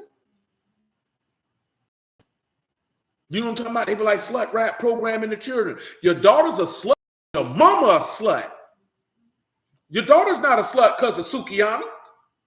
Your daughter's not a slut because of Meg Thee Stallion. Your daughter a slut because your mama and your grandmama and your aunties are sluts. That's where she learning it from. She ain't learning it from no damn record. But see, we don't want to talk about that. Now, if you lived in a two-parent household and your mama was a wife and you went out here and do that, that means you just stupid. You know what I'm talking about? That means you had a proper example, but you wanted to be rebellious. That wasn't the music. You just didn't want to do right. You just didn't. See, we want to blame somebody else, man, instead of keeping it a buck about what's really going on out here, man. Let me tell you something, man. Whoredom get passed down from generation to generation. I'm telling you something. If the mama a hoe, boy, you can bet money, boy, the daughter probably gonna be one. You know what I'm talking about? You can bet money on that. If the grandmama a hoe, you bet believe, boy. Look here, man, aunties and all that trying to run in the family, man. That trying to run in the family. And you know what make it worse? Women who've been out here busting their tail didn't want to get married and think getting married gonna cover up you a hoe. You still a hoe. You becoming somebody's wife ain't gonna get the hoe out you. You just a hoe who married. The reason why I say that is because the hoe come out. The hoe gonna come out. If you don't get the hoe out you, the hoe coming out. Yeah, that's coming out. I know this from life experience, man. I ain't talking about what a nigga told me, man. I'm talking about life experience before the word, man. Before the word, man. You know how many niggas I seen wife up hoes? I'm like, what are you doing? Why are you doing that? And then they shocked when she do what it is that hoes do. She's a hoe, bro. That's not a see, this is the thing a lot of women and men don't understand. Just because you say she a hoe don't mean you talking about all women. But if you a hoe, you a hoe. I put it to you like Jay put it in 22 Twos. He say too many bitches want to be ladies. So if you a hoe, I'm gonna call you a hoe. Too many women are shady. I'm not finna call you a lady that I know you ain't no lady. I know the difference between a lady and a hoe. Ladies carry themselves differently with a different level of comportment. Ladies don't seek and one thing a lady don't do, a lady don't get on the internet and show her body. And I'm talking about when I say show her body, I ain't talking about show her body because she got scantily clad clothes on. A lady don't show her body because she don't desire unwanted male attention. Whether she got a man or not. You know what I'm talking about? That's how you know a lady. If I always see your doggone bald-headed face on the internet, man, you looking for attention. Then you want to act grand when you get the attention because now you think you somebody. Well, come on, baby. If you always got yourself on the rack, somebody going to pick you up. What are you talking about? What you got going on? Look here, I do real hoes. I'm talking about prostitutes, nigga. You know what I'm talking about? I ain't talking about chicks who woke up with a wet behind and a dry pocket. I'm talking about prostitutes, man. Some was on crack, some wasn't. Y'all ain't been around that. I like hoes. I ain't got no problem with them. You know what I'm talking about? No, I'm saying hoes are loyal, man. They look out for you if they down with you. I ain't talking about like hoes like I want to marry you and be with you. I ain't got no problem with hoes, man. If you're cool with hoes look out for you, man. You know what I'm saying? They faithful. You know what I'm talking about? You know what I'm saying? They faithful. They hold you down. You know what I'm talking about? They hold you down, man. I ain't got no problem with it. You know what I'm saying? It's a little different if we go to JT Money Route. I hate hoes hate me. You know what I'm talking about? But that's different if you call a woman out for a whoredom and she upset because she can't get over on you. You know what I'm talking about? I ain't got no problem with hoes, man. You know what I'm saying? A hoe is a hoe. You know what I'm talking about? I just would rather you declare. Like somebody declare for the NFL draft, I would rather you just declare that I'm a hoe. Don't try to act like you're a lady and you know you don't, and you know you ain't. Because we live in America, man. Ain't too many ladies here. You ain't raised to be no lady. Most of y'all don't know how to be a lady. Most of y'all don't know no proper etiquette or manners. Most of y'all don't know how to eat at no table. Most of you don't know how to comport yourself. Hell, most of y'all talk like men. Y'all walk around to my bruh, that woman got a vagina. She ain't no man. Y'all say you talk like niggas, you act like niggas, and then you wonder why you get treated like a nigga. Shoot, he thought you was a man too. He just ignored the breast. Yeah, it's different, man. Ladies move different. You around here smoking, I wouldn't care if it was cigarettes or weed. Ladies don't smoke. You know what I'm talking about? When you say help that lady with her cigarette, that ain't no lady, she's smoking a Virginia Slim. Her breath stank. She smell like smoke. Ladies don't do that. Ladies don't raise their voice. Ladies aren't forceful. See, the thing is, we done talked about this before when we looked at the power of femininity. You think the power of femininity is weak because of the submissive nature of it. You have to understand, you got some women, the only time they submissive is when they cock their legs over. You know what I'm talking about? Other than that, you trying to be dominant. Ain't no self-respecting man dealing with no domineering woman. It ain't gonna work. I told you, in a dynamic, you gotta have a dominant and a submissive. Ain't no two dominants, ain't no two submissive. Somebody got to be dominant. And if you got you a dominant woman, I'm gonna think you're gay. Because that's gonna tell me that you're really attracted to the spirit of a man. Because if you're dealing with a domineering woman, you're dealing with a masculine woman. That means she interacting with you with a man. You would want to have to in your sexuality at this point, or do you really like men? Because why would the attributes and character of a man, why would you find that appealing? That shit, the truth be told, don't the book say, man, a woman who brings shame is a rottenness to a man's bones? Old domineering, old rude, difficult, masculine woman should be absolutely despicable to you. If you a man, you don't find that attractive. Now look at you, and you think he find that attractive, and you think you're gonna tell him what you're gonna do and how you gonna serve him? How you gonna tell your husband, I'm gonna serve you like this? That's what Cain did. Then you see what happened to him. That's what your forefathers did, bringing this man sacrifices and all this other stuff. I'm gonna bring it to you like this. I know you said you wanted it like this, but I'm gonna do it like this. Nigga, who you think you dealing with? I don't want that. Get out my face. See, we're not used to that. You know why you ain't used to that? Because most dudes scared to not get no coochie. I'm telling you. Remember, Fat Boy had a conversation a long time ago. Man, I don't know if y'all remember that show, College Hill. I think they brought it back on TV. But it was a faggot they had on there. And that faggot would always tell them women about themselves. And we had realized, son, that faggot didn't care nothing about telling them women about themselves because he had no desire to have sex with them. So since he didn't have any desire to have sex with them, his ability to tell them the truth was unencumbered because there was nothing that he was fearing of losing. A lot of men won't tell you the truth because they could fear to no longer have access to your body. So they just go along with stuff and don't say stuff simply because if I say something, she ain't gonna give me none. You know what I'm talking about? So when a woman run across a man who don't care nothing about having sex with her, they be amazed. Because in the mind of most women, every man want to. A lot of women feel like any man who speak to her in her mind, he must want me. You know what I'm talking about? Straight up and down. You could just be having general conversation in this woman's mind. She think you want her. You be like, baby, don't flatter yourself. You think too much of yourself. Your vagina ain't, no, ma'am, I'm just talking to you. And you know how I know this? Because I done heard women say it. A lot of them. Oh, I know he want to holler at me. How you know that? Because he be talking to me. Because he had a conversation with you. If he ain't want no coochie, why he talking to you? Maybe he just want to have a conversation. That's what normal people do. But you know what? I understand why it's like that. Because since y'all started growing titties and hips, some niggas been offering you their penis from that day forward. You don't know about that, do you? You ever seen that Chris Rock bit? Yeah, that's what he was talking about. That nigga say, you know, you walk around the corner, open the door for you, want some dick.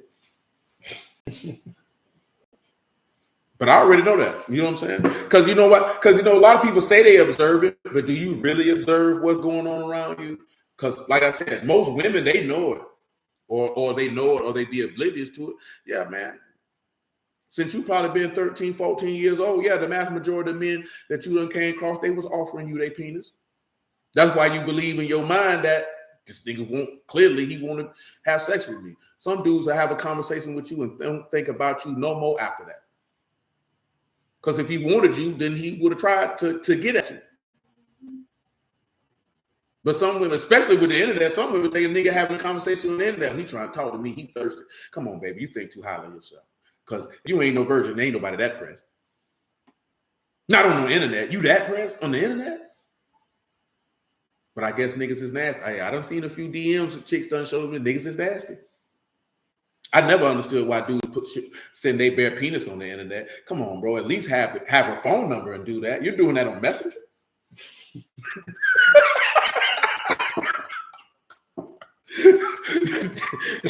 I can see if you had a phone number, you saw an unsolicited, explicit photograph. But bro, you don't even know this woman well enough to call her phone directly. So you just say, you know, it's a great idea. I'm gonna send my loins to you through Facebook Messenger. Nigga, you sick. Ooh. Oh my Lord. Yeah, because I'm thinking about a couple of dudes who got caught out there like that, who in the word. I'm like, yo, brother, what was this nigga thinking, bro? You don't even know this woman. Like, you gotta at least have her phone number, bro. So at least she can block you from your phone number. You're getting blocked through a Facebook profile. You are a different type of dude. You know what I'm saying? Like, come on, man. You sent your loins on the internet, bro? Why would you do that? Man, there's a head. I know she'll talk to me now. Man, look here, man. If a woman will talk to you because you sent your loins unsolicited through the internet, bro, that ain't no woman you want.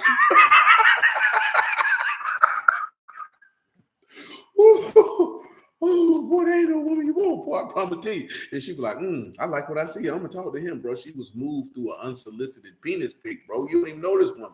And now you're gonna go to her house. It's a nigga in the closet, bro. He gonna rob you.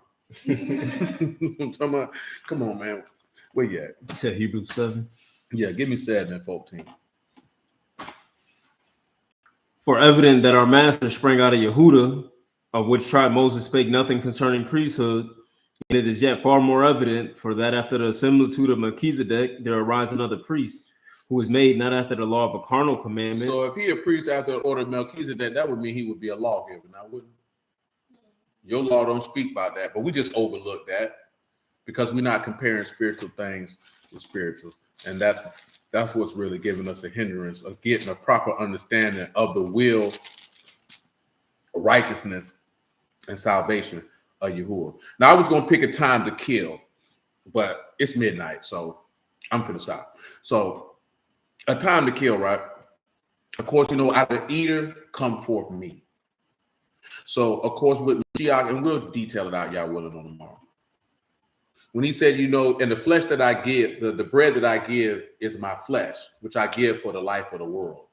Because out of the Eder came forth meat, because there was a time to kill. But of course, there was a time to heal, and that healing is in him resurrecting from the dead. Because those who have understanding of the times would be able to tell the people what they ought to do. So when John the Baptist said, hey, here go Yahushua, this is the Lamb of Elohim, which will be given for the sins of the world. He understood the times to be able to tell the people what they ought to do. Most men who handle in the word, they don't understand the time, so they can't tell the people what they're supposed to do. We think we're supposed to tell the people to do everything versus what Yahuwah wants us to do in that particular time. You know what I'm saying? Because there is a time to be born and there's a time to die. He said, how can you go in your mother's womb and be born again? Because at that point, that's a time to be born and die simultaneously. Same way that Yahushua say, for this cause I came in the world, because now you know it's my time to die. He said, what he say? He said, woman, it ain't my time yet. You know what I'm talking about? Or when you look at it, it's a time to plant and to pluck up that which is planted, because that's when he come to gather up the seed. But then it's also a time to plant, because I'm going to plant the seed in the hearts of men till it's time for me to gather that seed. You know what I'm saying? All the way around the board. Like it's like your time to cast away stones and a time to gather. It was a time that he got rid of Yashar'al, and then it's a time for him to gather. Just the same way there's a time that he embraced us, and then it's a time that he refrained from embracing. And then in the midst of these times, this is when you're able to tell the people what they ought to do.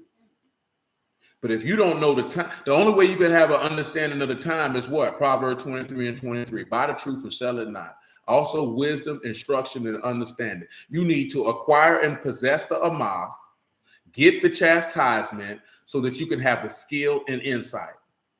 And then you can have an understanding of the time, and then you can tell the people what to do. Shalom, man. It's good to see you, bro. But if you don't have that, how you going to be able to tell the people what to do? We think telling the people what to do is doing something natural. Let me tell you something, man. In general, in the text, Yahuwah ain't never told the people to go do something natural to get closer to him. He ain't never told them to do that. He ain't never sent the prophets to do that. He definitely didn't send Yahushua to do that. But we don't take heed to that. So hallelujah for Yahushua in the word. I appreciate y'all time. I bless y'all at the house of Elohim in the name of Yahushua. I appreciate you riding this long. You know what I'm talking about? Because it's midnight now. Y'all willing, man, we'll be back on tomorrow. Remember that Tabernacle's money is due on the 28th. $250 a family, $150 per singles. We'll be observing atonement next Friday night. Service will be at about 12:30 Saturday afternoon. We got some things to do in the afternoon, so that's why that's that early start time. Might not go that long. I'm just giving you a heads up. Tabernacles, we'll begin the observance of Tabernacles on the night of October the 4th. And we'll have service every single day until the conclusion, Yahuwah willing, of the Feast of Tabernacles. So that means it'll be service on the 4th, the 5th, the 6th, the 7th, all the way down the line, twice on that Shabbat day. You know what I'm saying? And I'm just mentioning that for those who are not aware. So when Tabernacles come, Sabbath night, it'll be regular time. Sabbath day, it'll be regular time, but the service won't be that long. Sabbath night service will be at 8 o'clock. Outside of that, the first and the last day service will be at 8:30. Every other day will be at 7:30. You know what I'm talking about? Yeah, it'll be at 7:30. Let me look and see on the calendar. So that begins on a Wednesday. So that October the 4th, that night, 8:30. That Thursday, 7:30. That Friday, between 8:30 and 9. That Saturday on the 7th, between probably going to go at 2 o'clock. And then we'll be coming back again at 8. That Sunday is going to be at 7:30. That Monday going to be at 7:30. The 10th, which is a Tuesday, going to be at 7:30. Or that last day will be at 8:30. I'm not paying attention to what I'm looking at right now. Forgive me for that. But y'all get the gist. Atonement, since it's on the Sabbath, man, it'd be a regular time that we always start. You know what I'm talking about? That night. So there's that. But again, I bless y'all at the house of Elohim in the name of Yahushua. Just weigh and consider. You know what I'm talking about? Let that word be written on the fleshly tables of your heart, man. Say your soul, man. Bum with these people talking about. And please, and I didn't reiterate it this either. Don't take that what I'm saying about how stupid that a lot of these people who are preaching the word that I'm telling you, you need to come over here. Because that's not what I'm trying to insinuate, intimate, or persuade you to do. I'm persuading you to pay attention and to use discernment on whether Yahuwah sent these people or not, and who you receive the word from. See, you feel like you ain't receiving the word if you don't go to somebody's building. I ain't going to anybody's church or this, that, there, and the third. Man, you receiving the word if you just sitting down entertaining what people talking about, man. I don't care what medium you receive it. You still receiving the word. You need to make sure who you receiving it from, that they son of God and they know what they talking about. Because your life is on the line. This ain't no minute matter. This ain't no, but see, this is the part that a lot of brews get twisted before we get out of here. You think you're going to be alive when he get here. What if you die before he get here? If you believe, let's just say, for instance, let's just say this is true. Let's just say he going to take you in the wilderness and straighten everything out. What if you die before that? You ain't going to be there. You're not going to be there. So if you had, so he going to resurrect you from the dead and then straighten it out. That means he got to straighten it out for every person who died before you. That means he got to compromise the standard. That man not doing that, bro. Well, your life ain't but a vapor. Who told you was going to be here when he got here? Who told you that? Amen, man. Blessing to you too, bro. Who told you that, bro? Man, you got to make sure you had that thing right, man. You don't know if you're going to be here to see this man when he get here, man. You don't know that. You banking on being alive so he can straighten out your bad teaching. That's what you're looking for. You're looking for correct. When you say that, you know your work. You know your work trash. You hoping for the teacher to correct your homework. Well, if he was your teacher, your homework wouldn't need to be corrected because he would have taught you right the first time. I'm telling you, man, you can't walk around here just thinking you're going to be here when he get here, man. Man, look at, man, God forbid, boy, any one of us could die tonight. And when you leave here, it's over. Ain't no repentance in the grave, baby. That's what the book say. But blessings out the house of Elohim in the name of Yahusha. Man, just wait and consider, man. I love y'all. Appreciate y'all, man. Yahuwah willing, man. I'll catch y'all on tomorrow.